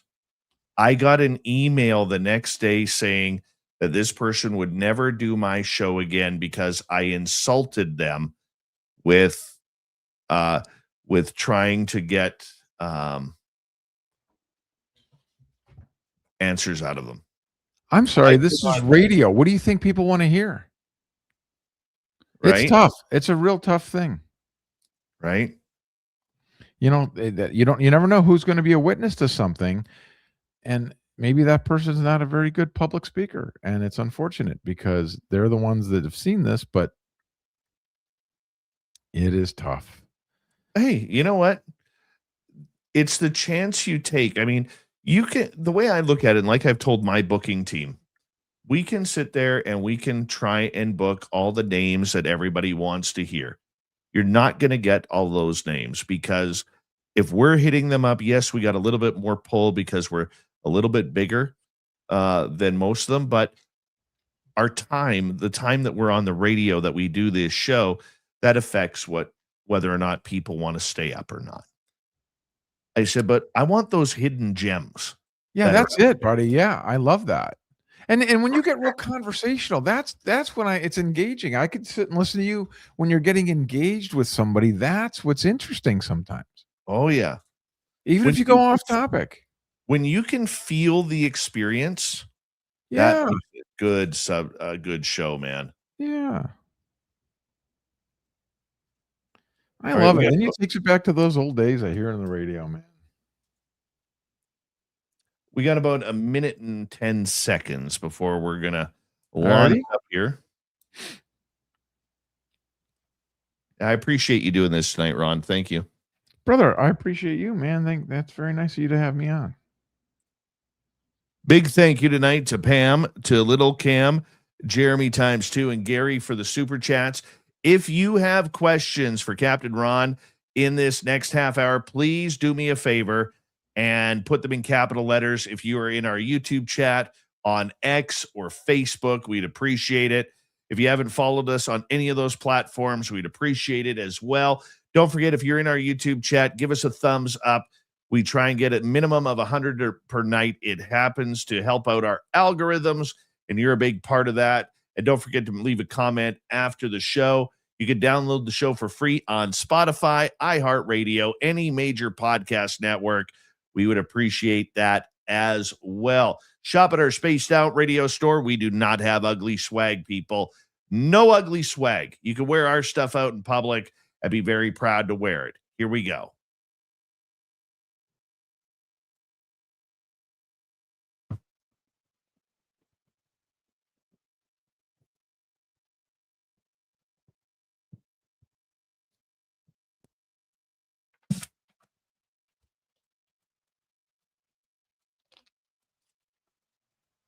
We are into the second half of Spaced Out Radio tonight. My name is Dave Scott.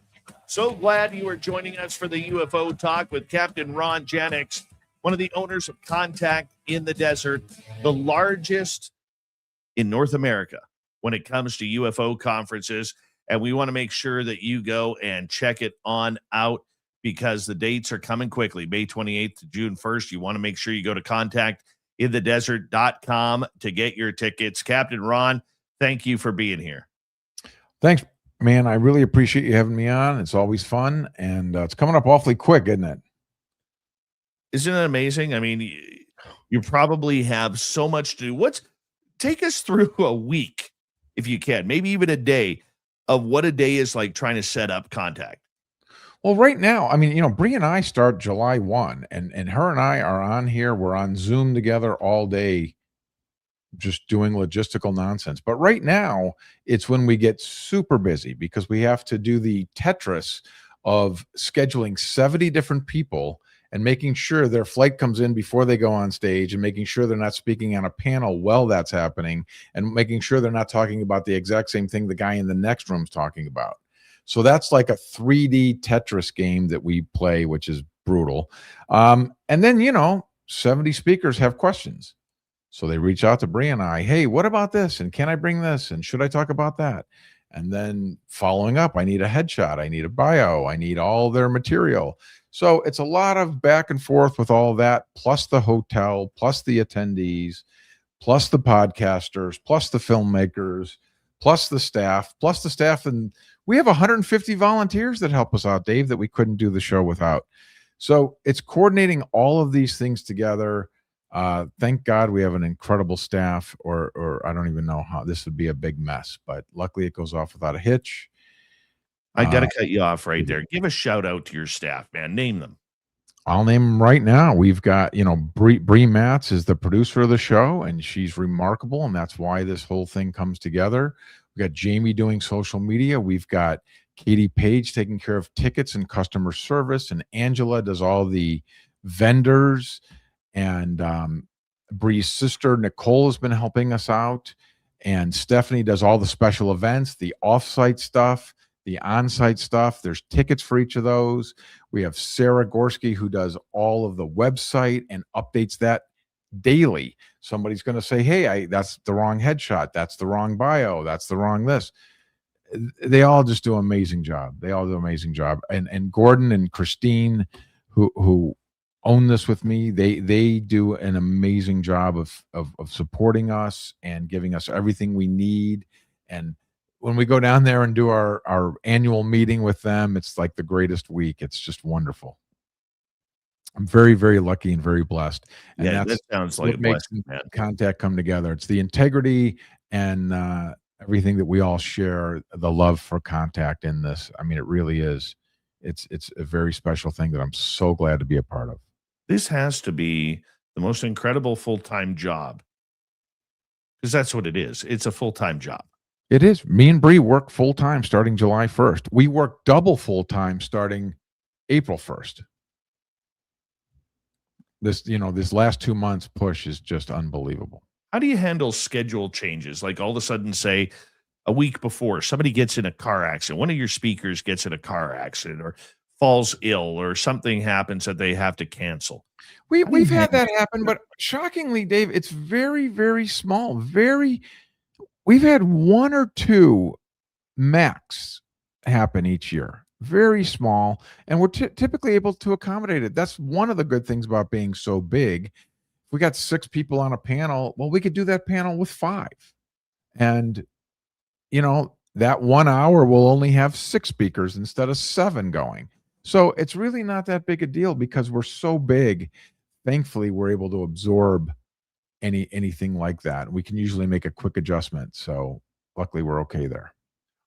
What subject would you love to add to Contact that hasn't been done? Well, I like some of this stuff, like these new discoveries under the pyramids. I'd love to bring in some of the people that have that technology where, I don't know if it's LiDAR or what, where they can scan under the pyramid and see the structures. I'd like to bring in some of those scientists and have them explain, because I hear that, just like all of us, we hear that, oh, there's these structures and these pillars and they found this, but it doesn't mean anything to me. I want to bring those scientists in to come in and explain to me how the technology works, what it's doing, what it means, that kind of thing. So anything like that, even LiDAR guys in the jungle. I'd like to bring in some of the scientific guys that do some of the super brand new modern equipment, even the AI that they're using to scan the skies to determine what's a true anomaly. How they have these sky scanners that can tell that's a helicopter, that's an airplane, that's a drone. This is an anomalous object. I'd like to bring in one of the guys that has one of those and it can maybe demonstrate for us how that works and that kind of thing. So I'm always cutting edge, new technologies, what's moving the envelope for us. That's always going to be the new stuff that I'd love to see. Since you're not afraid of any topic, have you ever had a topic where you've kind of blended the woo together? Say people who have alien contact or a location that has, say, UFOs in the sky and Bigfoot on the ground or something like that. Have you ever had that? Had what? What do you mean by blended together? What do you mean? Like the two subjects, like UFOs and cryptids blended together. Oh, 100%. In fact, one of our panels this year is called Cryptids and Paranormal. And it talks exactly about that. And it's one of those things that, as you know, I'm sure you know this, Dave, there's a thing where somebody sees one thing, like maybe you see a UFO, you're more likely to see something else. And there seems to be this trend that several of these paranormal activities may happen to that same person, and it may or may not be related. It's like somebody that does see a Bigfoot might see a UFO. Does that mean the Bigfoot came from the UFO? Maybe. How do these things relate? So yeah, absolutely. That happens a lot. And we have a couple panels this year, like I said, that specifically address that. Yeah. I think that's absolutely great. Absolutely great. Ron, before I get to a couple of audience questions here, for you personally, what does this event mean to you? Not just because you're the owner, but the fact that you're able to blend so many different UFO cultures together in one harmonious place. Yeah, exactly. You could just take that out because Bree and I talk about, us as attendees. What would we like to see? What would we like? You hear that from famous comics, what's funny to them is what they use as material. Well, what's interesting or fascinating to us is what we assume will be interesting or fascinating to the audience because we're the audience. And one of the sad things in my life genuinely is since I got this great job, I no longer get to experience contact in the desert like I used to, because I used to go and just say, this is so much fun. Now it's like it's work for me. But I get a chance to go back and watch the DVDs after you see the replays, and it's all stuff that interests me. All of these, there's not a speaker here that I'm not interested in. They all have something interesting to say, and they all fall under that overall umbrella of there's more to this world than we realize. Who's the one speaker that you would love to see that you haven't had a chance to have at contact in the desert yet? We've been very fortunate to get pretty much everybody we've gone after. There's been a couple, like Michio Kaku, we tried to get one time that we couldn't get him. I think that would be the closest one. I'd like to get some of those guys, some of these physicist guys. I'd love to get somebody from CERN, but we haven't really even tried to do that yet. But those would be the things. It would be technology. It would be high-level guys in the world at the cutting edge of technology. That's the kind of stuff we would try to bring in. The person has to have an interest in this too and be willing to do this. But it's amazing how most people are. I can't think of an example outside of Michio who wasn't able to come. We normally, if they can't come, it's literally just scheduling. They're like, well, we'll come next year. It's amazing how open to this event people are, which is wonderful. We're very lucky. As they should be. I mean, because it is fun. Let's be honest. And they want to talk to these other PhDs, and they want to talk to Sheehan about what's happening, and they want to meet Jacques Vallée. It's remarkable because a lot of the speakers are fans and attendees just like all of us. And it's just awesome. Let's get to a couple of audience questions here. Sure. Crystal is asking, Ron, have you ever had any UFO encounters?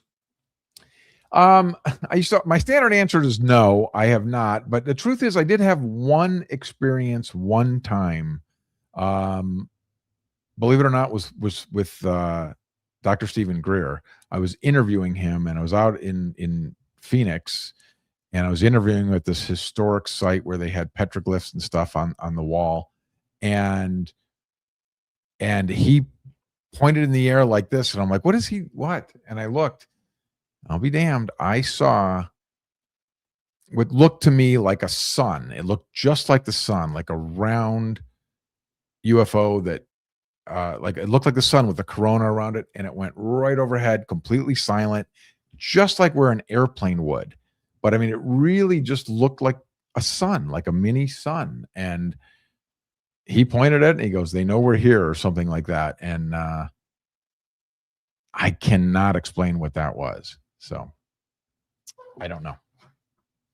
What would you want to experience? I do not want to have an alien encounter. I'll be honest. I do not. I often talk to people and they're like, "Oh, I want to, and I want to go on the ship, and I want to this and that." I do not. If I saw a mantis being, I think I would lose all control. So no, I have no interest in that. I would love to see a giant UFO craft with a big crowd right over contact in the desert. And every year it seems to be that people do see stuff there. So that's a good place. So maybe I'll get lucky this year. Do you ever get to have fun during the show? Do you ever get to participate? I do. I mean, we're so busy, but in the evening time when things kind of slow down, I absolutely have fun. And it's fun for me just to get to see these people together and just to hear the stories from the attendees. And I love meeting people from all over the world. That's particularly fun to me. Oh yeah, we came in from Switzerland. We came in from Australia last night. Wow. How did you hear about Contact in the Desert? And look at the effort you made to come here. Wow. I'm moved by that and excited by that. And then I want to hear it. Inevitably, they either have a story or they heard about our event and they're fascinated. So that's always fun. Oh, that's absolutely great. I got a pair of questions from Joe here in California. And his first question is, if Artemis 2 sees something UFO related on the moon, do you think they'll have the live feed cameras going? Do you think they'll tell us? Joe, you know the answer to that question. Absolutely not. Of course not. They will not tell us, and they will. If they have live cameras, they're on a delay, and there's no way they'd let something slip through. I don't think so either. I don't think so. And you know what reminds me of that? In a more recent example is a couple of years ago when when China landed their rover on the moon. And one of the first pictures that came out publicly, there was like a little box way off in the distance sticking up from the ground. And they said it was some sort of anomaly or just buildup of dirt or from a crater or whatever it was. No, it was a square box. You could go look this photo up. If they're not going to tell us what that was, because allegedly they drove the rover over to it, and it was a total Chief Wiggum, nothing to see here, people, nothing to see here. But I don't believe that, Ron. Just the other day, they had one that was a cone shape. Did you see this? No. It's all rocks and stuff. Google cone shape. I just saw it in the last 2-3 days. And there's like this perfect cone that they saw. I think it was on Mars on the rover. And of course, they had some, they dismissed it somehow. But it was a fascinating picture as well. Yeah. There was this other photo I just saw on Mars as well, where it looked like somebody had stuffed a when you step on a pop can, I guess for half of the American audience, a soda can. And I'm pop. I'm from Cleveland, man. I say pop, or I used to anyway. But it looked like somebody had crushed a can and then tucked it in between two rocks. And they got the camera zoomed in on this, and the camera then zooms off. It's like, really, who's drinking Pepsi or Coca-Cola up on Mars right now? Or is it that it is colonized already, but they don't want to tell us? I will not go that far, sir. No, me either. I don't even know. Let's get back to Joe here for another question, which is, what do you think happens to the people that are abducted and are not brought back? Well, that's interesting because obviously we don't know. I mean, obviously, that missing 411 stuff that was done by David Paulides is interesting. How there is a substantial number of people that do go missing.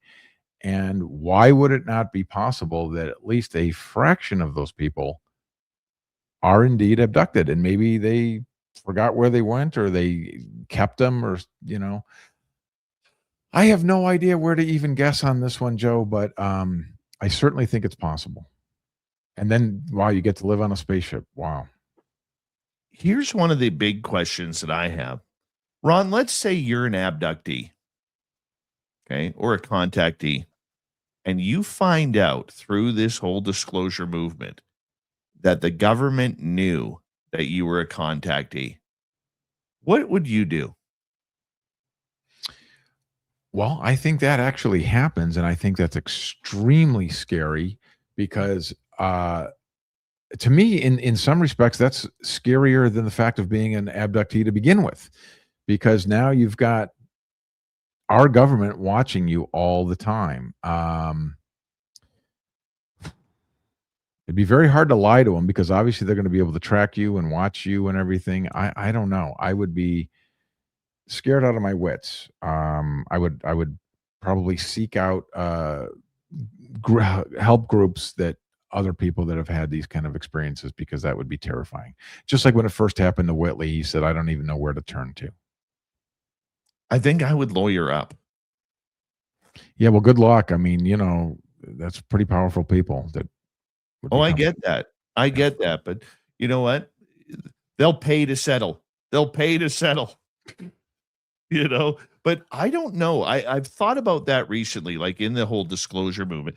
Like, what would happen if all of a sudden, they release a list and say there's 25,000 American people whose names are on that list that they know are contactees. And I'm not talking about Chris Bledsoe. I'm saying just ordinary, average, everyday people who are keeping a secret because they don't want people around them to think they're a bunch of lunatics. That would be frightening if all of a sudden there was that list that happened. And I agree with you. I think there is some sort of list out there. If there is, especially if there is a deal of trading humans for technology. Yeah, I would not be surprised that there's a list at all. And we often hear these reports from them, the MyLab stuff, and the people already, your life is already turned upside down because you've had this bizarre contactee experience. Now you've got government people. I feel for these folks. I mean, what's worse? Jesus. Yeah, that's kind of insane. It is kind of insane. Hard to believe we only have about 5 minutes left with you tonight. We're talking with Captain Ron Janix from Contact in the Desert. You can go to contactinthedesert.com to get your tickets for May 28th through June 1st. It's going to be an absolutely interstellar event in the Coachella area of California. Ron,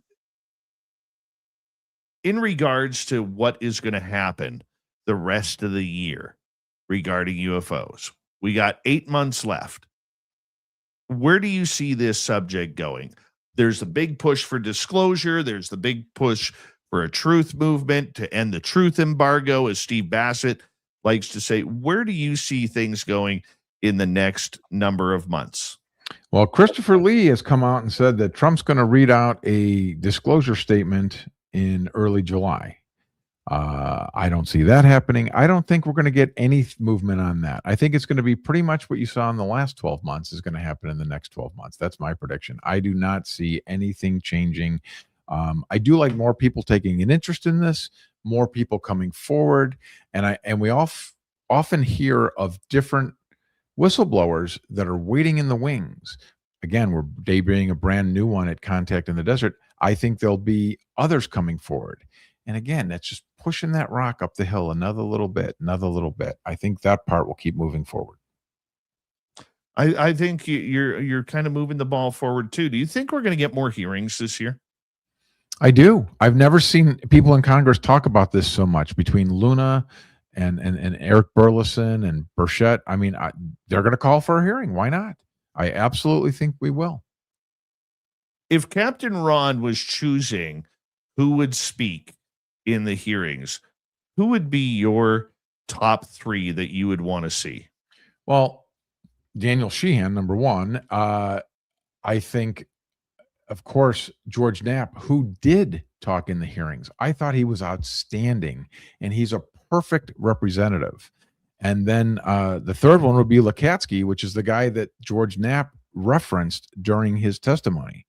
And Lakatsky's come forward, and he knows a lot of stuff, and I think that would be great.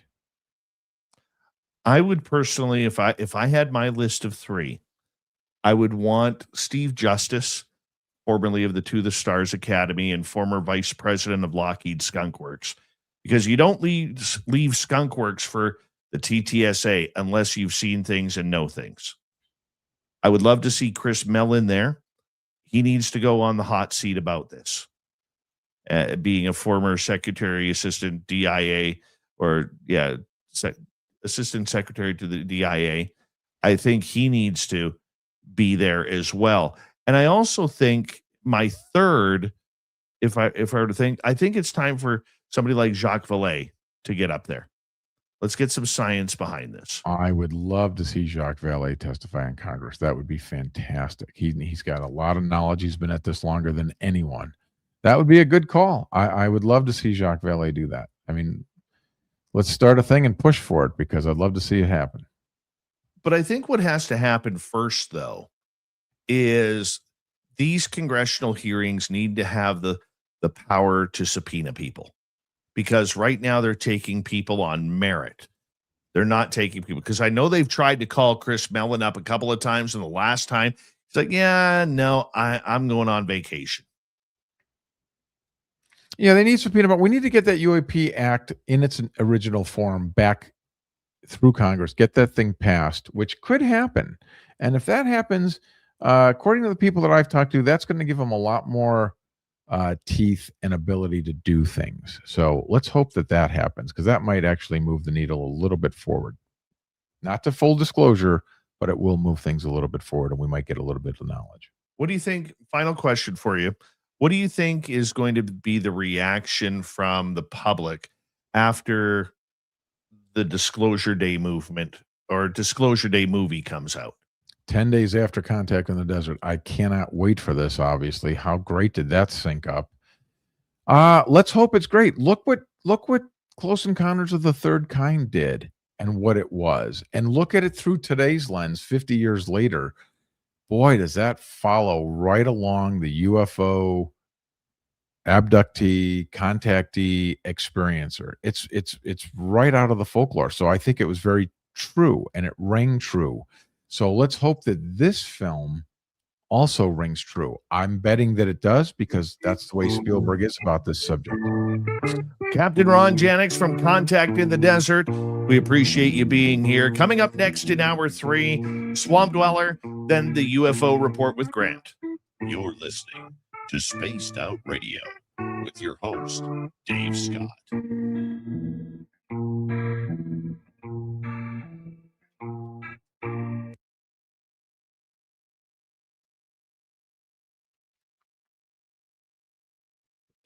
Great job tonight, Captain Ron. You're the best.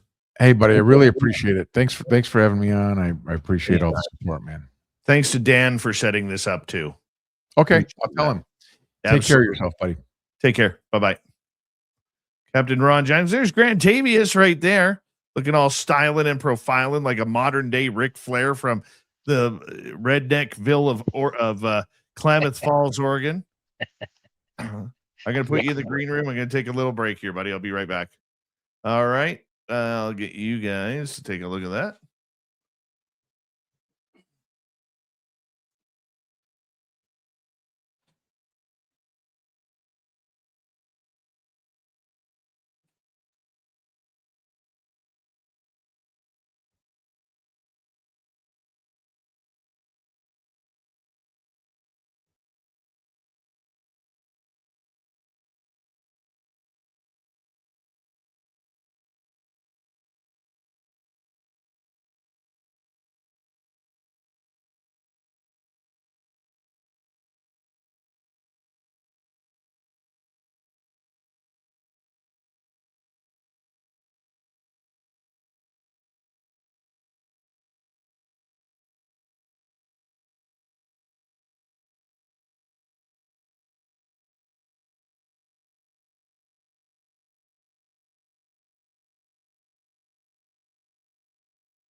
Let's bring in Grant. There he is. What's happening, buddy? Just hanging out. So, what do you think? How do you like the straws? What's I haven't got them yet. I Oh, will. I got to go to my mailbox tomorrow. Okay. I was going to say, it says delivered. I was all excited. I never got it. It must be at my mail. That's fine. Oh, I sent it to your P.O. box. Yeah. Okay. Yeah. Yeah. Hi, Amy. We got 30 seconds. Thank you tonight to Pam, Jeremy ×2, Gary, and Lil Cam for the super chats. Greatly appreciate your love and support. Really do. All right. Chi Ming Wong, welcome to SOR chat from Malaysia. Right on. We can add Malaysia to our board. Mia, how are you? Welcome to SOR chat.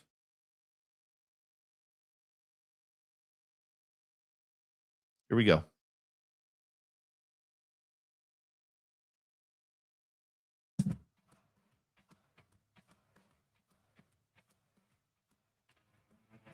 We are into the third and final hour of Spaced Out Radio. Good to have you with us.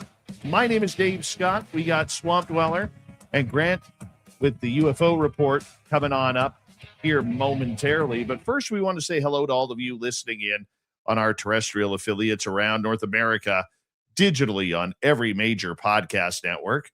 Our website, spacedoutradio.com. We have a plethora of features for you. Rock out to Bumblefoot, read the news wire, check out our swag as well. You can follow us on X at Spaced Out Radio, Instagram at Spaced Out Radio Show, and on Patreon in the Space Travelers Club. The Desert Clam has set the password for tonight in the SOR Space Travelers Club. Tachyphrasia. Tachyphrasia is your password.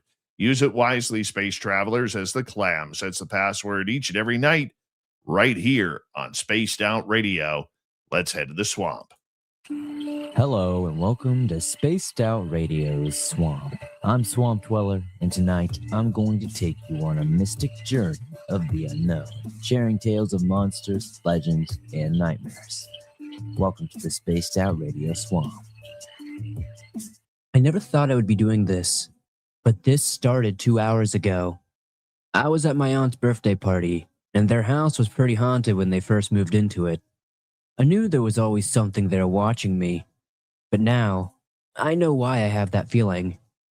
They are demons or other monsters of the night, and they would always attempt to do things. My mom told me that my aunt's hair was being pulled on before, and I would ask questions about it, but I stopped with the supernatural stuff after they got the house blessed.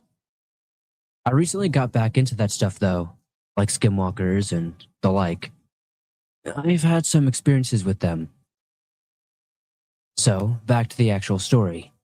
I was sitting on my aunt's couch, and I had this feeling that someone was watching me. I thought it could be a skinwalker that followed me there, but I'm not so sure it was, but I also can't say that it's not.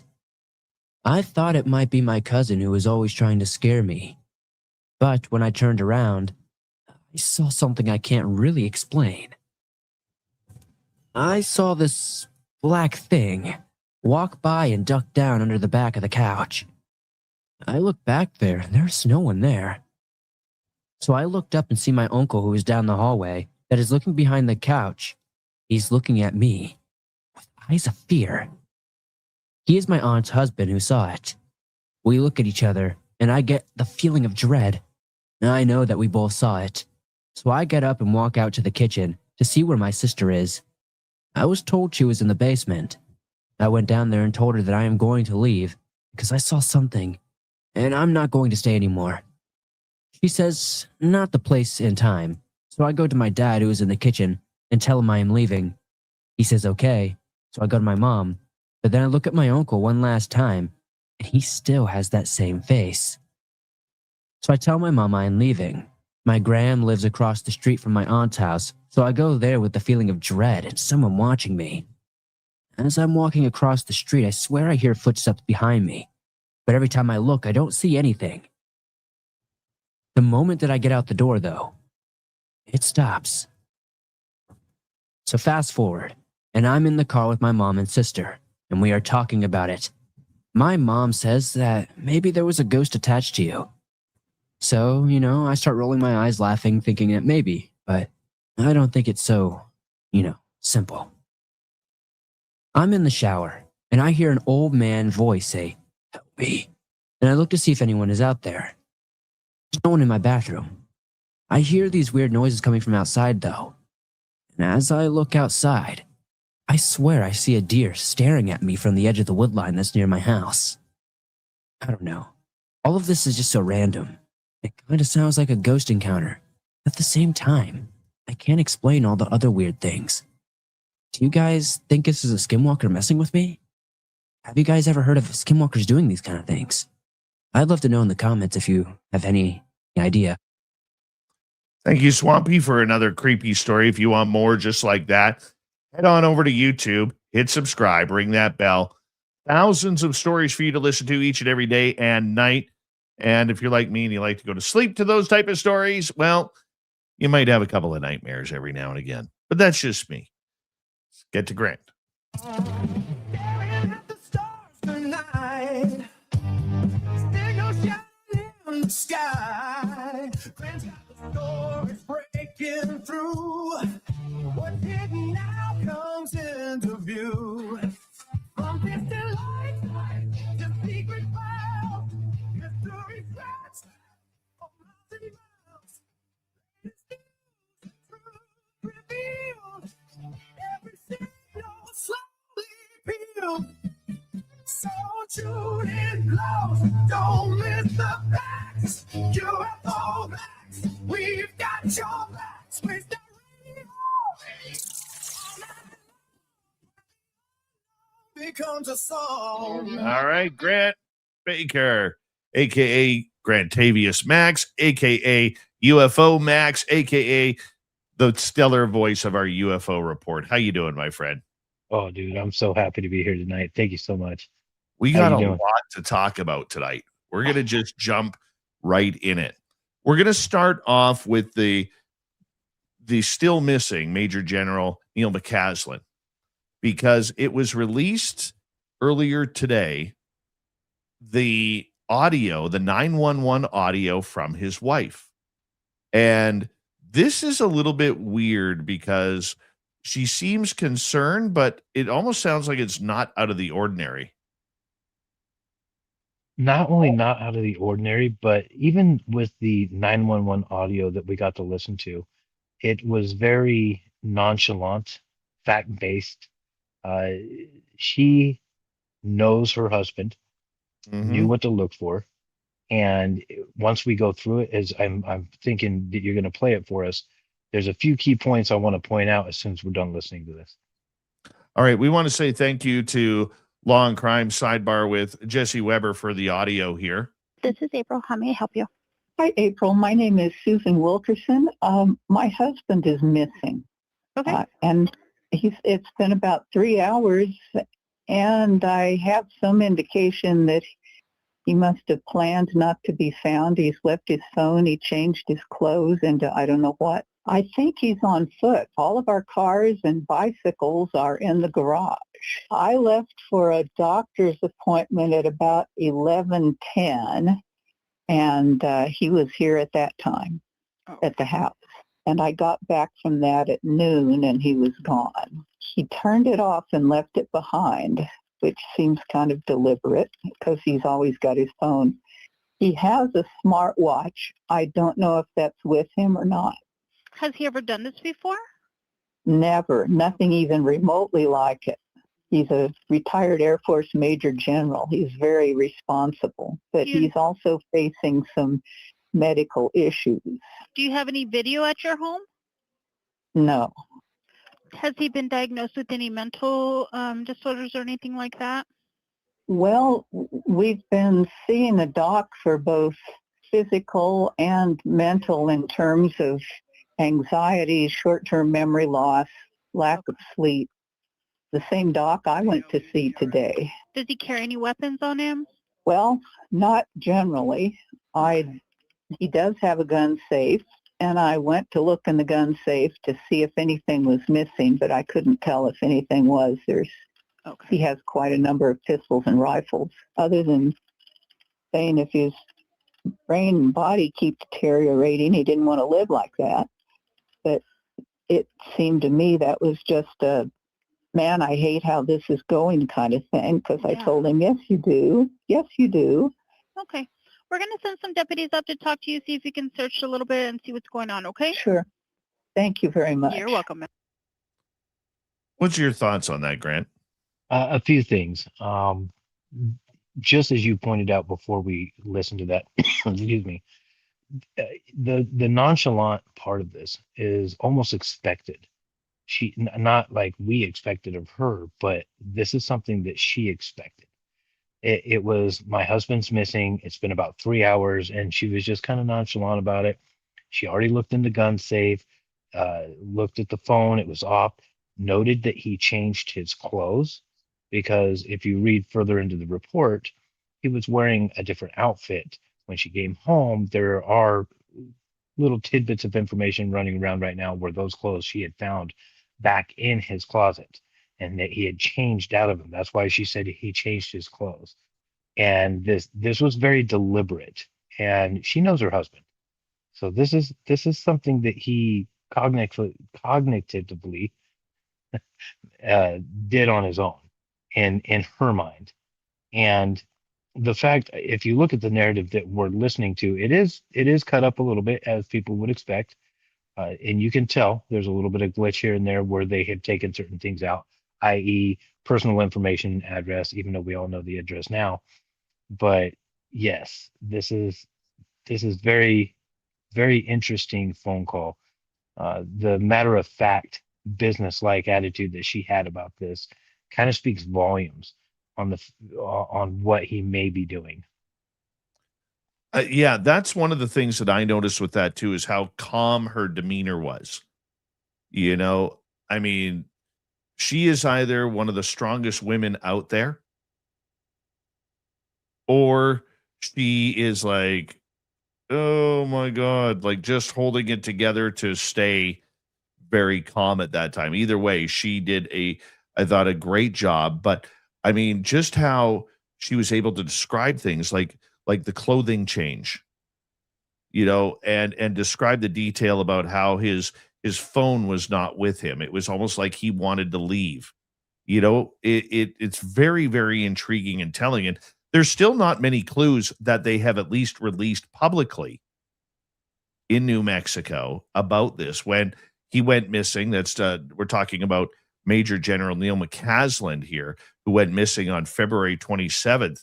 Now, I don't know if it's conspiracy theory or not, but this story, with all of the scientists that seem to have told stories to Congress or congressional people behind the scenes about UFOs, it's just getting very, very weird. Oh, the plot thickens, as they say. And the fact that she had the frame of mind to go look at the gun case, and to see if anything was missing out of there. And she didn't notice anything that might have been deliberately taken, but things were deliberately left. And she knows her husband. He's a smart individual. You don't become a major general by being dumb.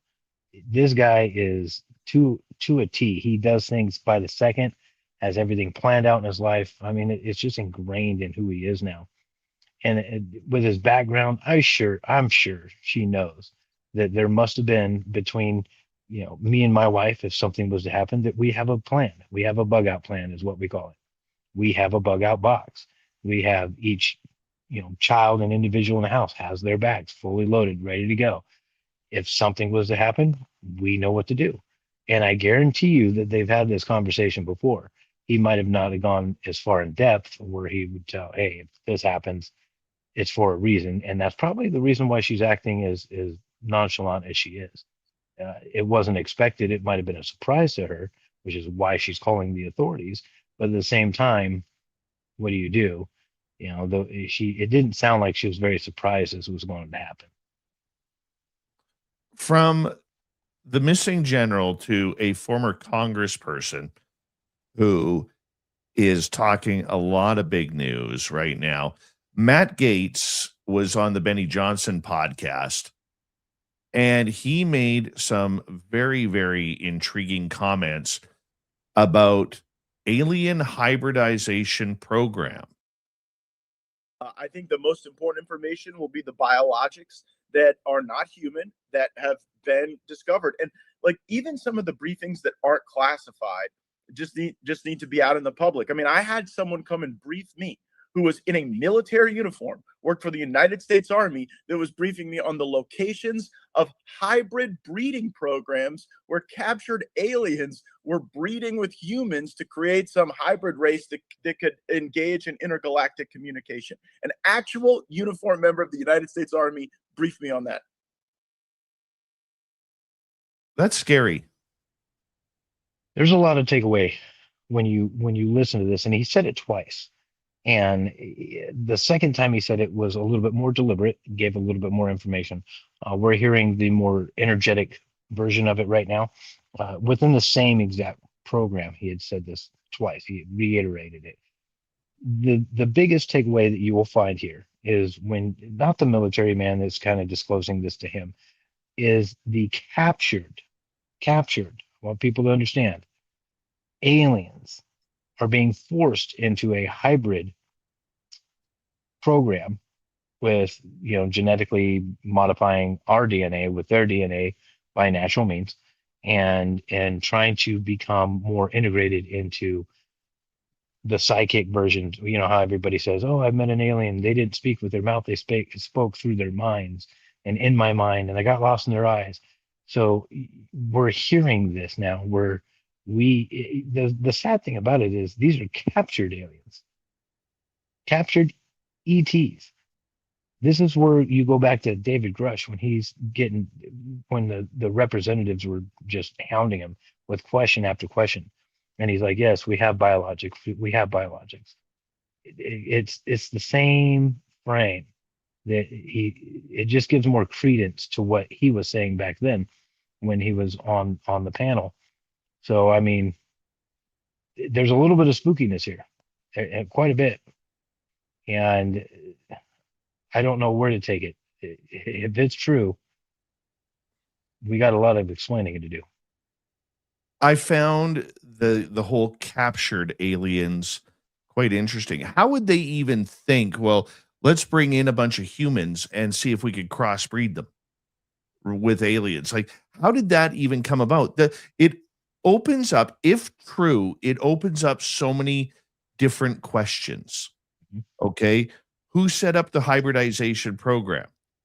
Okay. Because for most people who've been a part of it, they claim it's the aliens who take them to do it, not captured aliens by the US government. There's allegedly 14 bases or locations where this is happening. How are they choosing the people? Are they volunteers? Are they missing people? Are they captured people? Are they current people? Like we were talking with Captain Ron Janix about, maybe there's a list of people who have been taken that they know of.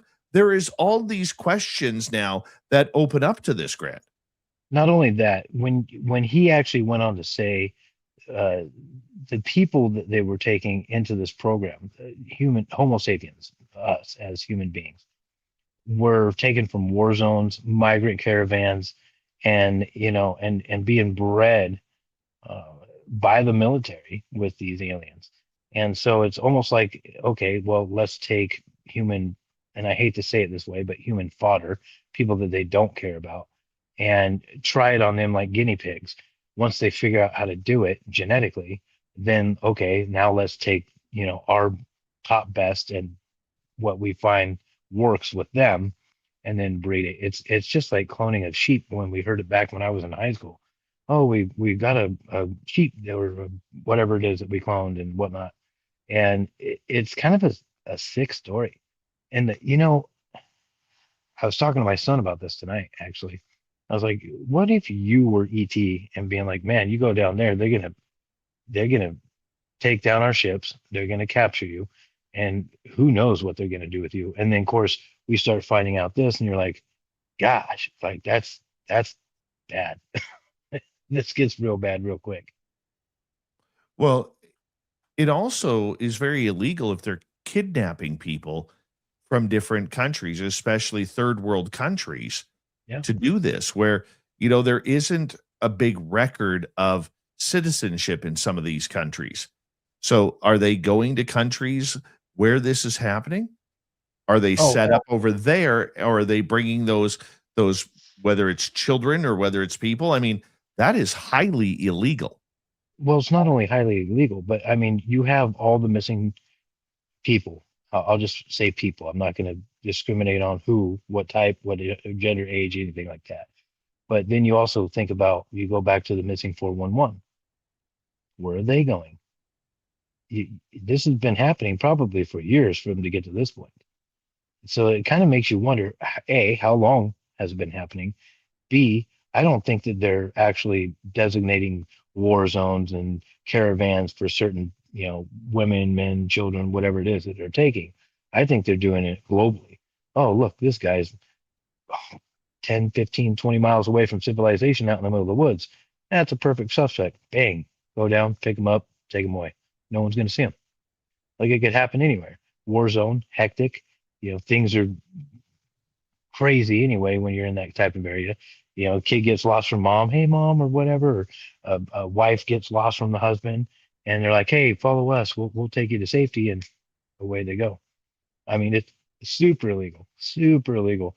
But in those type of situations, who's there to have a video camera on them, or who's ever to witness this going on? I mean, it's gross.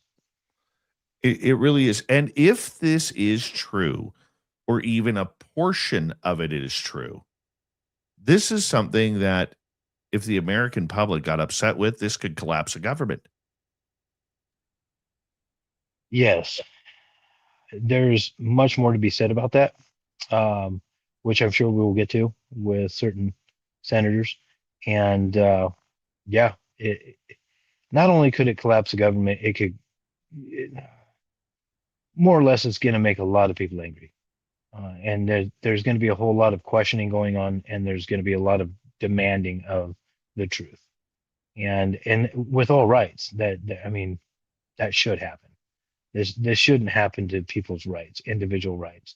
You should not be taken away and forced upon some alien species or whatever type of genetic weird science stuff that they're doing. Like, there's no part of it that's right. It's just so uncomfortable to even hear that. And we're going to follow up in the next half hour, what Congressman Tim Burchett said about this as well, because that adds an entire different layer to what Matt Gaetz had stated. Unfortunately, because that's on Fox News, and we got to play by the rules of different copyright rules that Fox News puts out on programs like YouTube. We can't play that audio, but we'll get into that. The story is getting uglier. It really is. This isn't just about, propulsion systems and anti-gravitics anymore, Grant. And that's one thing that I used to tote a lot. When we look at the flying saucers in the sky, the orbs, everybody's looking at their cars. And I kept saying, like, what else do they have? What other technology do they have? Because all we're doing is seeing what they're driving. And this is starting to go down that rabbit hole where now we're starting to see exactly where they're going with it, or at least a portion of where they're going with it.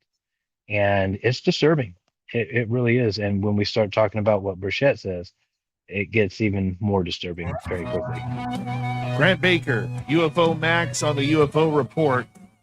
We continue with this disturbing trend of UFOs. Next is Spaced Out Radio. Your host, Dave Scott.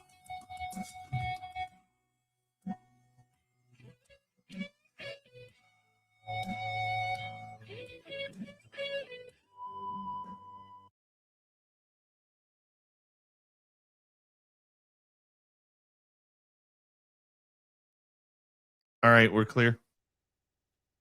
And I wish we had more than an hour, damn it. What's that? I wish we had more than an hour. Oh yeah. No, this one's bad, bro. Yeah. Yeah, this is more than an hour. Oh gosh. Claudette, how are you? Nice to see you. Claudette just bought her tickets for Caribou Con. Yeah, she did. How cool is that? Mike Arrington, how you doing? I'm going to be making some Caribou Con videos this weekend. That'd be awesome.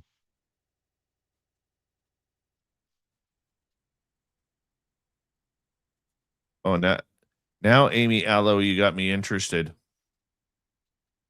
That sounds creepy. You got to reach out to me on social media. We can talk. Are you chewing tobacco packs? Don't judge me. Like I'm I went jealous from- right now. I'm I jealous. was, hey, and so my brother, this is funny. He lives down in California, so I buy him logs and send them down there because they're like $10 down there, and they're only $5 up here. So How's Sexy Dan doing? he's working a lot. So he went back to doing 24-hour shifts. He's a registered nurse for the EE or ER ED department, and he's just working his buns off. And he stops by every now and then and gives me weird little toys to play with. But I don't know. He's a guy. He's a funny guy. He knows I like Rubik's cubes, so he gave me one that is nice. completely wild, though. It's missing a couple pieces and it's triangles and stuff. And I've yet to figure this one out, but I will. He's great. He's doing great. I've never solved a Rubik's Cube. I can do 2 all the way up to 7. 7 by 7. It just takes me a minute to figure it out.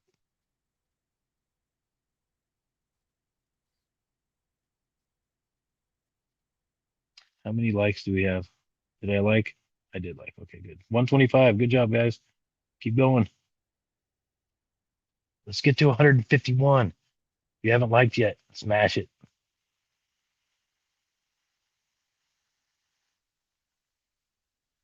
I don't have to work tomorrow. I'm so happy.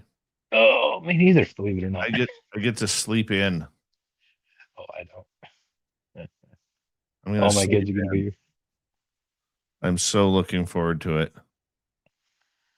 You're going to sleep until what? 7? No, I'm gonna. Well, it's Good Friday, right? Yeah. So I'm gonna sleep in till about 9 o'clock. Dude, you'd be so lucky. Oh man. Oh, dude, 9 o'clock would give me 8 hours. Yeah. Because I go to bed. I try and turn my lights off at 1. Salad, how you doing? I did the exact same thing. Salad says, I eventually peeled and switched the stickers on my Rubik's Cube. I totally did that. They don't stick right though. Kevin Sprague, how you doing?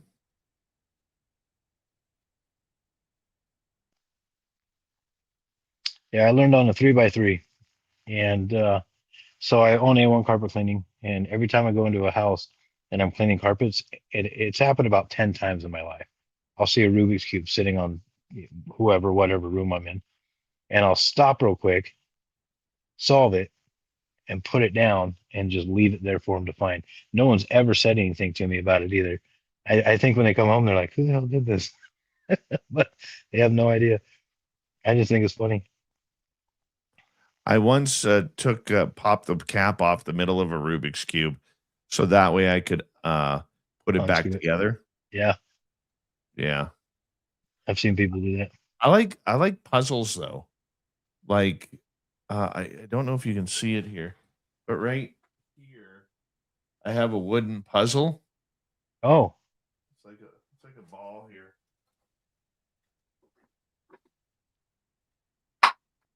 Oh yes. Yeah, I got that one. I have that one. Yeah. I like ones like this. Yep. I could take it all apart and put it back together, but I You got know I what? got I got a couple I'm going to send you then. I got about 6 or 7 of those. I'm going to send you one. Yeah. I like the Hanayama puzzles. Oh, I got one for you. I got a UFO puzzle. Can I send that to you? Oh yeah. It's all steel though, so it's heavy. Yeah, that's fine. Here we Okay. go. Here we go.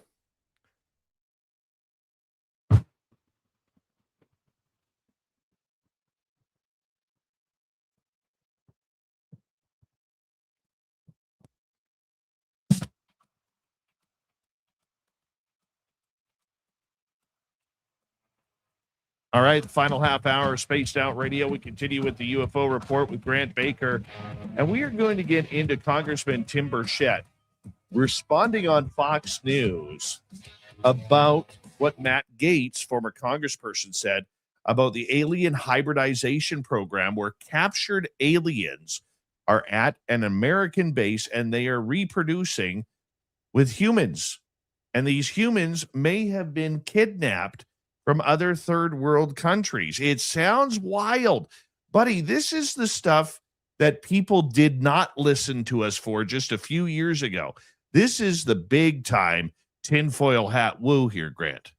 Hey, not only that, but the interviewer said, "I'm not wearing my tinfoil hat right now," and then talked to Burchett and says, "Hey, I know you're in UFO. Did you see that little smile that Burchett gave when he said that into the UFO domain?"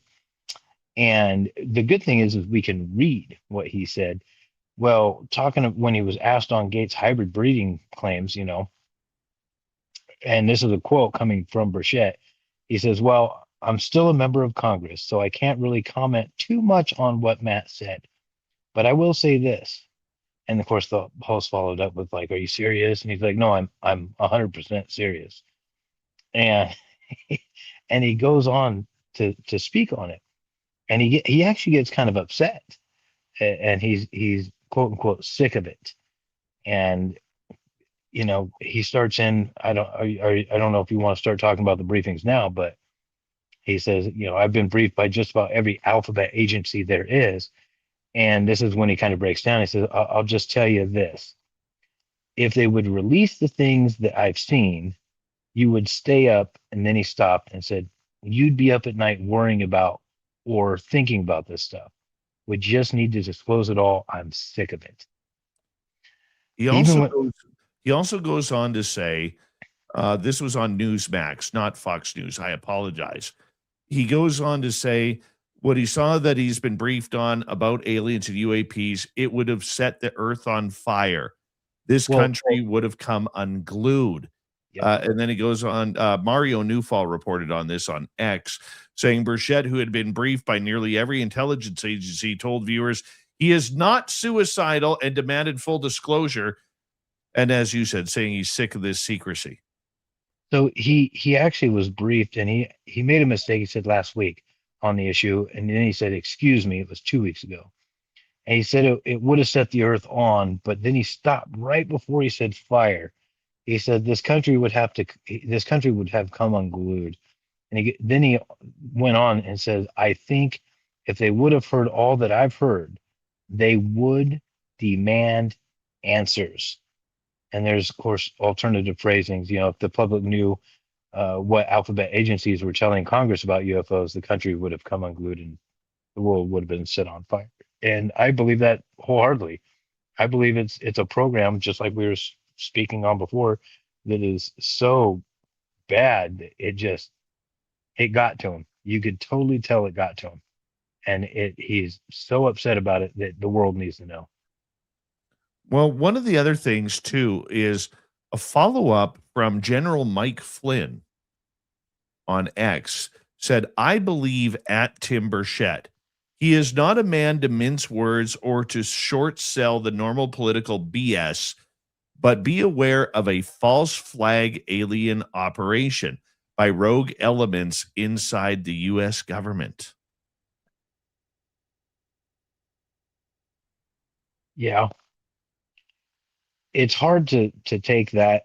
You got to take everything that anybody says in Congress or the government, period, with a grain of salt.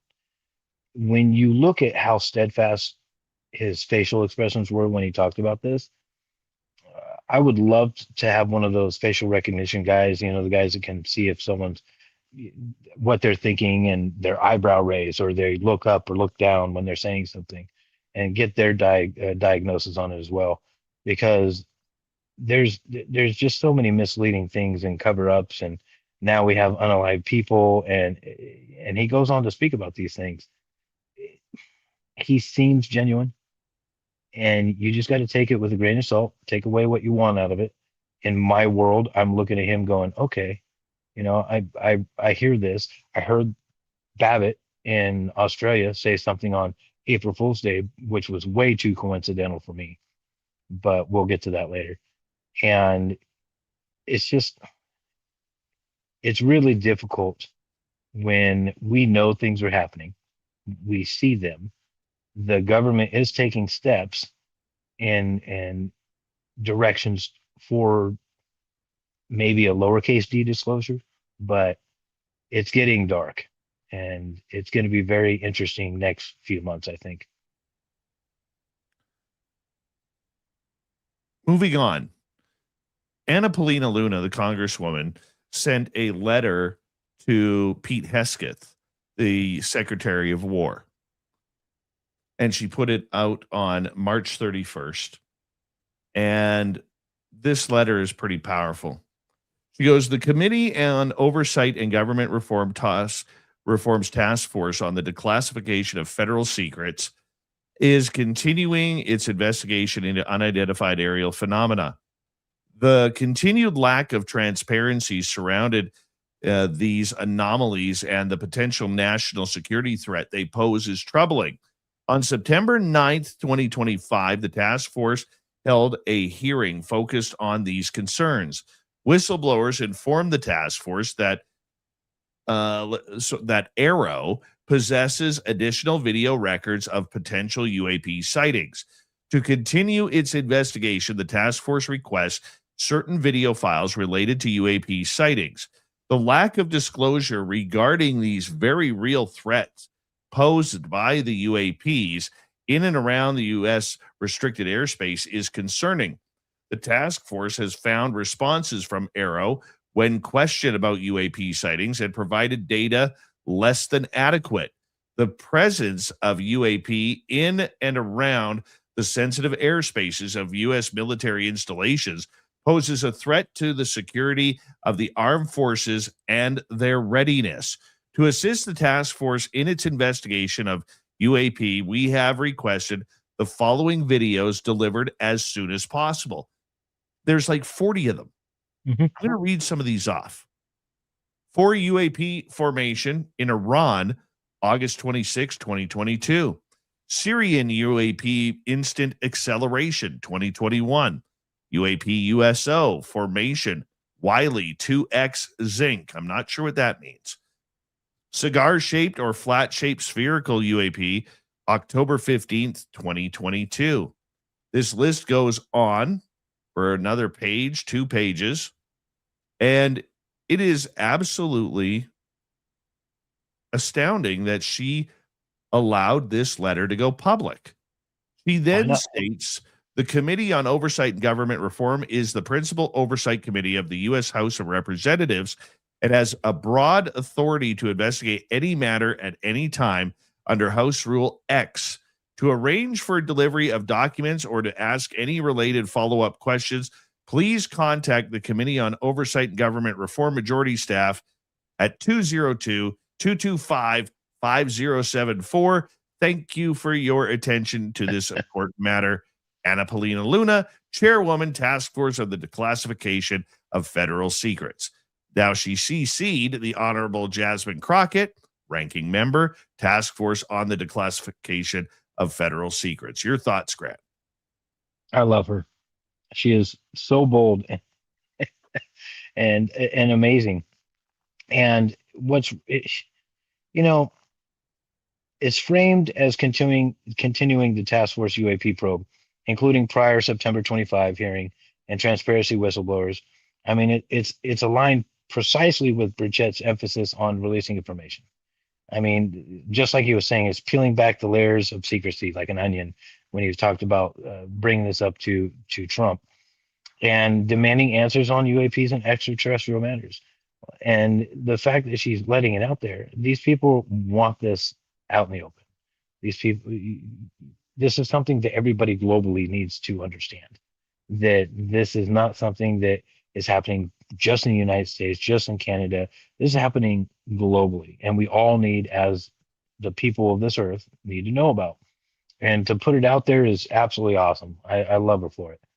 And she's right. I mean, they've been lackluster on their commitment when it comes to saying, hey, this is what we're getting, this is what we got. And the information's there, they're just holding it back, and they're getting upset about it. And the fact that she's putting it in public is just making more of a demand on them. It's putting them in the spotlight. And I applaud her for it. Here's the one thing, though, that I will say about this. There's a lot going on in the world. There is no threat narrative. The only threat narrative that this is happening is in the United States of America. There are drone swarms from countries, including the United States, all over the hot spots on the world right now. Okay. And yes, we could sit here and say, well, what about the airports? What about these orbs, these silver orbs that have been seen around airliners and air traffic and everything that's going on? How many have hit the planes? None. 0. Okay. When it's in test flight areas or military training areas, why would they put them there? It's real simple, because if they are from Lockheed Skunk Works or Raytheon or Boeing or McDonnell Douglas, or you pick the company, what better way to test your new technology than on the greatest fighting force on the world, the United States Navy? Now, the Marines, Army, and Air Force may not like me saying that, but in general. Well, the Navy's the bigger parent of them all anyway, at least the Air Force. But anyways, yeah, I mean, you get somebody, we're stepping back into the days where 2004 Nimitz, the Tic Tac video and Commander David Fravor, where he's like, I just love to fly one. It out accelerated his aircraft. And he's in an FA-18 Super Hornet. That's one of our baddest jets that we got besides the F-15. I mean, the F-15's literally 149-0. Nobody's been able to take it out. And with our technology, these things out accelerated and outperformed. You get a drone with a battery in it, it can only last maybe an hour. These things are there all day, just hovering around, messing with them. Like, yeah, that'd be the best place to test your stuff. And what's sad is that stuff was built, if it was built, big quotations, by Lockheed or whoever, JP, any of them. If it was built by them, it was built with our money. And we're not being told about it. No, we're not. I think overall, though, and this is where we have to separate once again, Grant, and I know I sound like a broken record. We have to separate the UAP from the UFO. Right. I believe these drones, these orbs that are being seen over military bases, if it is true, and I want you to add this up for a quick second in your own brain. We're hearing right now, ever since the conflict with Iran started, that there are all of these secret, hidden forces from these countries already planted in Western countries like the United States, like Canada, like Great Britain, all of these places. They are planted there. Sleeper cells, yeah. Waiting for the light switch to be turned on. What better way to learn your adversary than to park a van 15 miles from an Air Force base or an Army base or a Marine base or a naval station and go fly your drone over there? That is a UAP, man-made object. If these incursions were happening from extraterrestrials on a daily basis, they'd be trying to shoot them down. Oh, almost inevitably. Yeah, Exactly. but you also got to look at it like this, though. Back in the past, there have been a lot of people that are, are jet pilots and stuff, especially on the East Coast of the United States. They saw the majority of these, UFOs. I'll call them UFOs, where they have the close encounters, but they're so prevalent, and in certain cases, they're not even anywhere near where we're at. They're just out there, and our UFO, or our, sorry, not UFO, but our radar operators are seeing these things. And then, of course, anybody that's doing an excursion in a jet can see them as well. And they're like, dude, they're everywhere. They're everywhere. So those are the UFOs that I'm interested in. The ones that everybody's talking about now, when they turned it into UAP and orbs, I believe you 100%. I agree. We got 5 minutes left. You wanted to get to something else here. Oh, so Babbitt, I forgot his first name. He's one of the senators for Australia. And the only reason why I say this is because of the timing. Yes, April 1st happened, April Fools, everybody knows that. Well, when it happened, it was actually the day before April Fools, but it hit the United States because of our time difference. And everybody knows that he went on air and said, I want to get it all out, disclosure, capital D, and we'll have a conversation about this. I can't say everything. Everybody, I'm sure, has watched the viral video that happened. There was a little poking fun, like poking the bear the next day, oh, ha, ha, ha. The timing of it is critical in my eyes. It's almost like Hollywood putting Close Encounters of the Third Kind. Yes, we see these UFOs and everything, but then we start realizing, well, he had inside information on the craft, what they look like, the aliens, what they look like.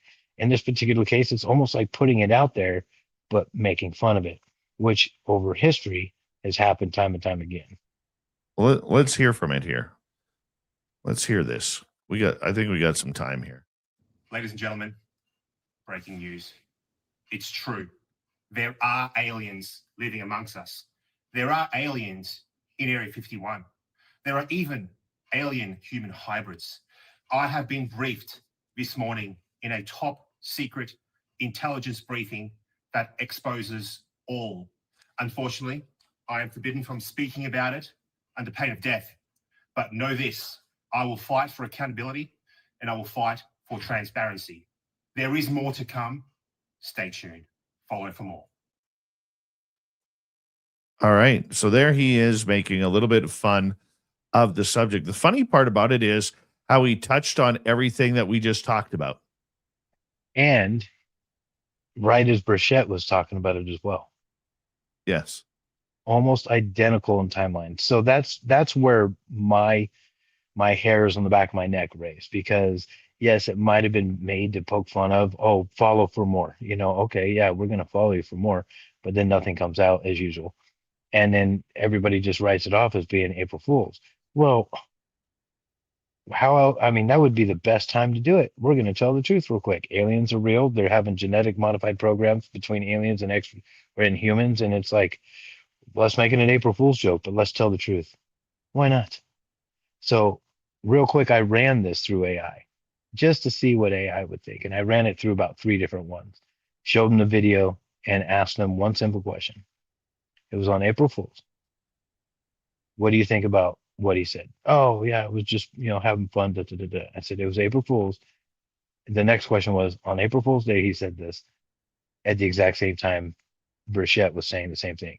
Then all of a sudden AI switched up and went, oh, this is almost like a transparency. We're being transparent with what we're saying, trying to make it look like a joke so people just kind of write it off.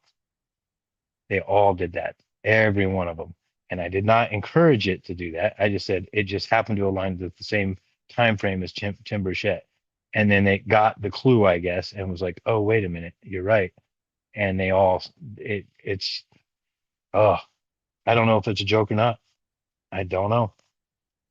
It is very interesting.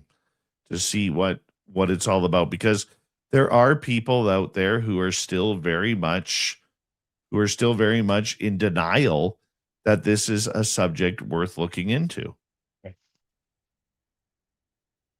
Yep. And I'm going to tell you right now, you ask anybody in any country, just random people walk on the streets, 1,000 people, how many of them are going to say they believe in aliens and UFOs? The numbers is climbing. The number's getting higher. And the majority now are starting to believe something's really going on here. I mean, the writing's on the wall. You can't hide it for too long. We're going to get to the bottom of it, hopefully in our lifetime. We got about 1 minute to go here.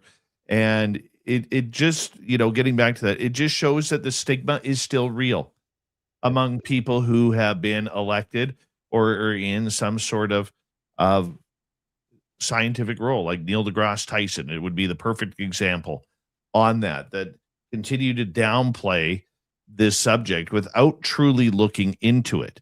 I think we're at a point now where there's enough people, especially in the United States, that are opening this subject up. We still have to be careful, though, because I'm sure next week when you're on the show, Grant, we will get into the fact that many of these people are starting to bring up the alien false flag. Is this what's going to happen next? Are we preparing for a false flag invasion or a false flag mothership coming in? And with AI these days, we're not going to be able to tell whether it's real or fake. We really aren't. So it's going to be very interesting. We do need to get into that next time you're on. You got it, my man. See you next time.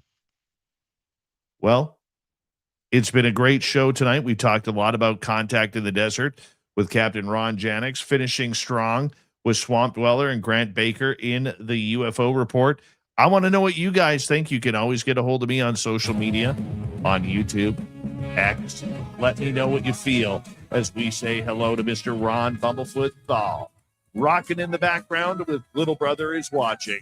Bumblefoot is the official music of Spaced Out Radio, rocking us in and out of every single show. Get your horns up for the guitar god himself. Special thanks to everybody listening in at home, at work, in your cars, wherever you may be. Thank you to everyone in our chat rooms tonight. YouTube, Twitch, LGAP, Facebook, Spreaker, LinkedIn, the Space Travelers Club, and on X, hashtag Spaced Out Radio. I know you're out there somewhere. Remember, this show is copyright by Spaced Out Radio and Bigfoot Broadcasting Limited. Thank you so much for choosing to share your evening with us, because together, my friends, We're watching. we own the night. Mr. Bumblefoot, we need a favor. We need you to take us home.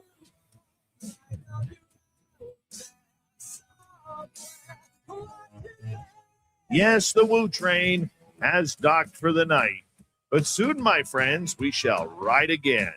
Your seats are always available. Your tickets never expire. And if you want to bring a friend, we've got room for them too. Good night, everybody.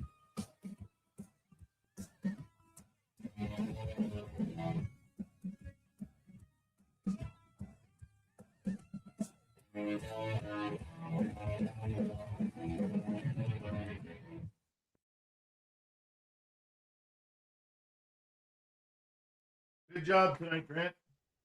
Heck yeah, my man. Do you mind if I respond to something to a couple people in the chat? Huh? Go ahead. So Salad asked Grant, is there any truth behind to the base under Lake Ontario related to the hybrid program? I have not heard of that personally. I can look into it. I'm always down to look into stuff. So if you have any information, let me know. Or let all of us know. Amy, hello, good night, my friend. When Grant takes questions. Yes, I will take questions. So will Dave too. But it's only got to be about breakfast for dinner. Let's see. Grantavius, did you ever drop a video explaining of the space map that Betty Hill said she saw, how that translates to the known universe we do have? I did a long time ago. We've changed our platform a little bit when it comes to Spaced Out Radio. We've turned it into an actual business, or Dave did. And so we're fully committed there. When we did that, there was a lot of videos that were from the past that we don't have anymore. But maybe on once I can walk again, I get back into UFO Max, we'll do another dive on that for you. So no problem there. And then let's see. I think that is it. Perfect. All right, I'm done.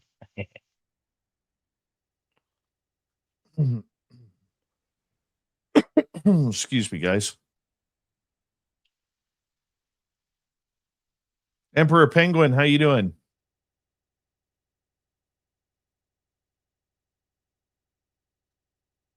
Heck yeah. I'm starting to feel a throat cold coming on. Oh no, don't do Yeah, that. that kind of sucks. I Nobody hate likes that. You got it from your kid, huh? That's what, hey, I want, going into a long weekend. That's what I want. Nobody's like, Well, hell yeah, let's get to it. why not, dude? Ah, ridiculous. Ridiculous. No, man. I mean, well, it's inevitable. It's only happened to me a few times where I go into something and I get sick. I do have to warn you, Father's Day weekend, and I will do this live just so everybody knows, because by Father's Day weekend, I will be back way before that, once I can get downstairs cleanly on UFO Max. But Father's Day weekend, I always take the week off. And I want to give as much notification as I can prior to that. That way, you'll know I'm going to be way out in the sticks. If anybody wants to say hi or whatever, and you happen to be in the coast of Oregon, southern coast of Oregon, I will be at the Alfred Loeb State Park for the whole week, which is just outside, a few miles out of Brookings, Oregon, on the Chetco River for Father's Day week. I don't celebrate just the weekend. I do the whole week. And yeah, so just letting you guys know, I will be out for that. Grant Very would be cool. a great host. Oh, thank you, Amy. Very I cool. was a host once before, then I broke my leg and had a kid, and now I'm just hanging out with Dave. Actually, you know what? You know what's funny is I actually enjoy hanging out with you more. I love this. If anybody wants to show up to one of the fan parties that Dave puts on yearly, please do so, because I don't know if you've never gone, do it. Dave is in real life what you see on TV here on YouTube. The behind the scenes is real. He is a genuine guy, and he gives hugs, and he's jovial. He has fun. There's never bad attitudes. It's an amazing time. So please, Stop the lies. I'm not gonna stop the lies. I got pictures to prove it. You're lying right now. I got pictures to prove it. You're lying. He smiles all the time too. No. You're lying. I'm a jerk. I'm petty. No, you're not. Highly unattractive. Oh man, I think you know what? Yeah, whatever. I think your wife would differ with you on that one. Paramarv, it's the week before, so my last day on Father's Day weekend. So Father's Day is on a Sunday. Usually I'll stay that the week prior all the way up to Sunday, and then the next morning I'll leave. So Monday. No giving up secrets, River Dog. Yeah, we're gonna try for a fan party later this year.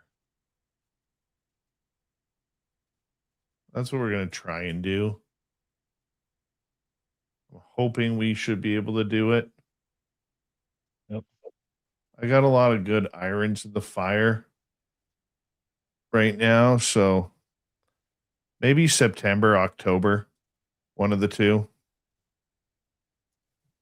Well, if you're ever anywhere within a couple hours ride from me, man, let me know. Or drive. I'll drive or ride. I don't care. Anytime I can see it. Just hop on a plane and meet us in Vegas because that's where we're going. Yeah, it's easy. Planes are cheap. Yeah, bring Sexy Dan with you. Yeah, if I can get him away from work. He's I don't know, man. I don't even know if he's in town. He's always so. Here's the deal. He owns 2 pieces of property. Lives on the same street. And they're empty, like 9 out of 12 days. He has the trailer, our big trailer, our RV, and he lives in that over where he's working. And he took a job which was pretty nice. It's kind of out in the boonies, but it's like $400 a month for his RV just to sit there in a really nice spot. It's kind of cheap, and he lives in an RV. He owns 2 homes, but lives in an RV. Why not? How's his health? He's doing great. He's doing great. Mentally, physically, he can still beat me up. I test that every year. He can still beat me up. Well, let me, for people who don't know who we're talking about Grant's brother-in-law. We call him Sexy Dan because literally the guy should have been a model. He's that good looking. He's like an Adonis. He really is like an Adonis. And he is 6'6" and built like a brick shit house. And he's a hero too. Yep. And we're not using that term loosely. Like, he's a nurse. Can I tell the story, or do you want to tell the story? Yeah, no, go ahead. So a couple of years ago, Sexy Dan was a nurse on a emergency helicopter. Yep.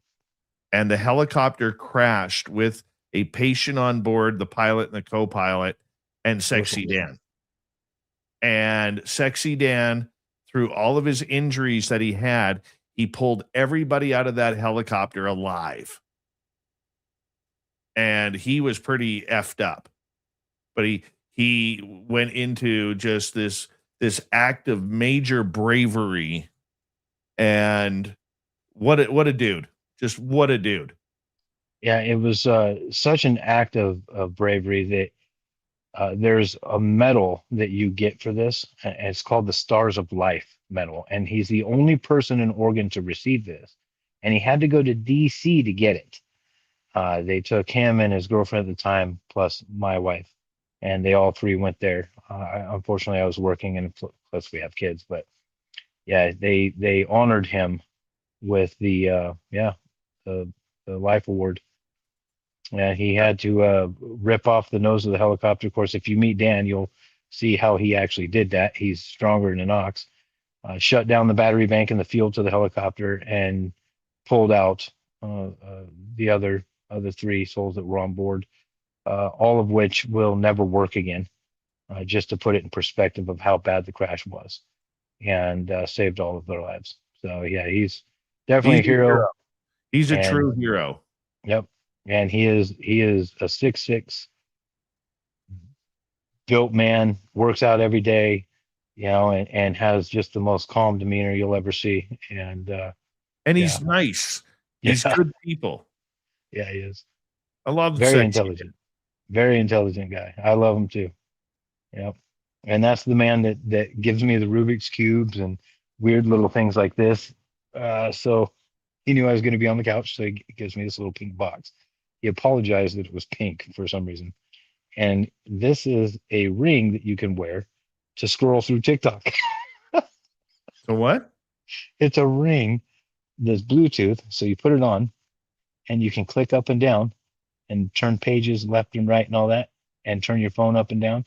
And it's 3 buttons, and you can scroll through TikTok, Instagram, X, Facebook, whatever you want. You can scroll with this. YouTube. It's the coolest little ring. And I was like, here, I thought you'd like this. And I was like, thanks. Sexy Dan's taking care of you, eh? Oh, yeah. Yeah. Do you still call him Sexy Dan? All the time. All the time. Yeah, that got Sexy Dan got started in Vegas. Yep, you guys started Sexy Dan.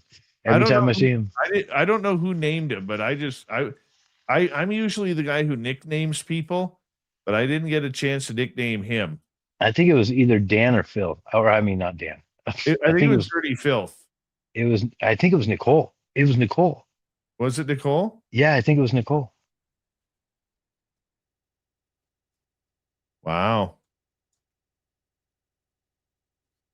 Yep. Yeah, dude's a hero. Yeah. Like, they all should have died on that helicopter crash. So I'll give you the backstory on it. They were going to a place called Christmas Valley. The wind there when they were there to pick up the patient was, I don't know, 40 mile an hour, 50 mile an hour winds. It gets pretty crazy out there. And the helicopter pilot tried to touch down, and the winds were so bad he had to abort the first landing.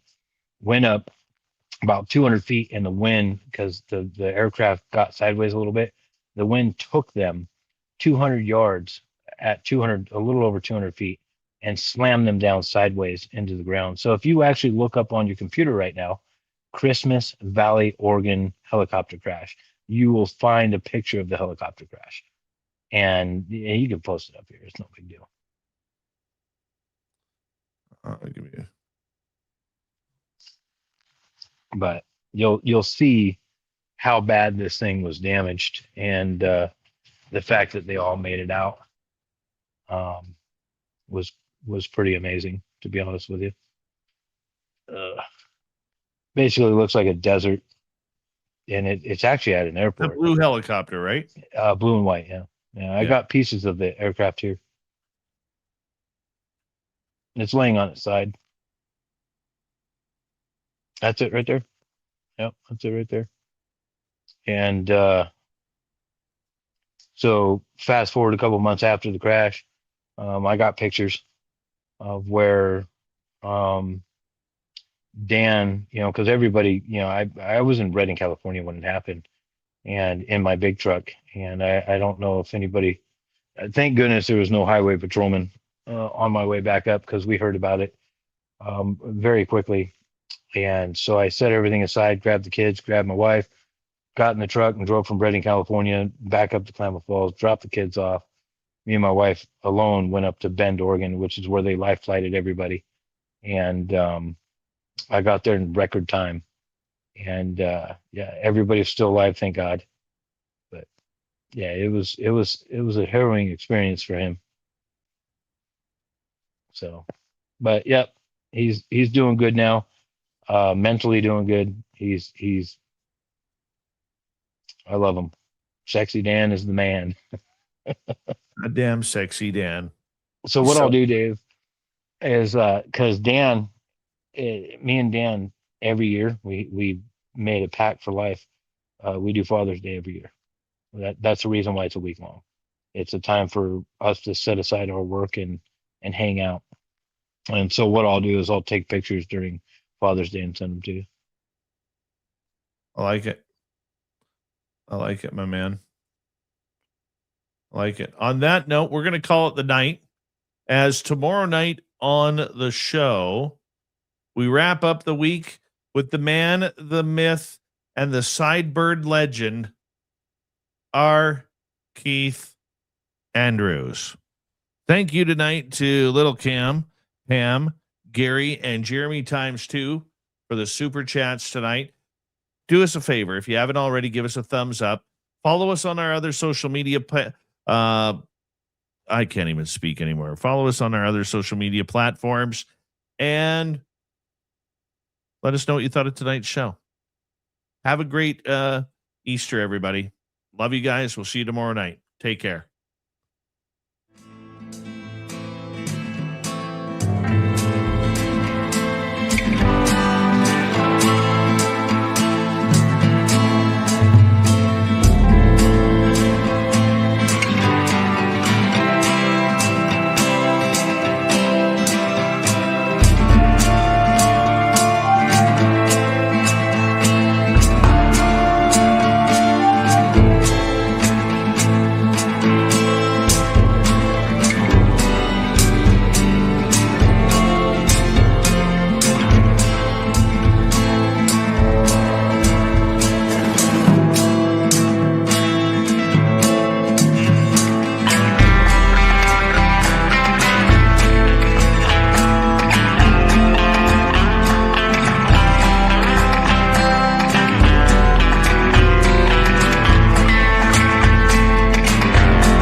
Stay healthy, my friend. You too. If you need bail money, give me a call. Always, Dad. Take care. You too.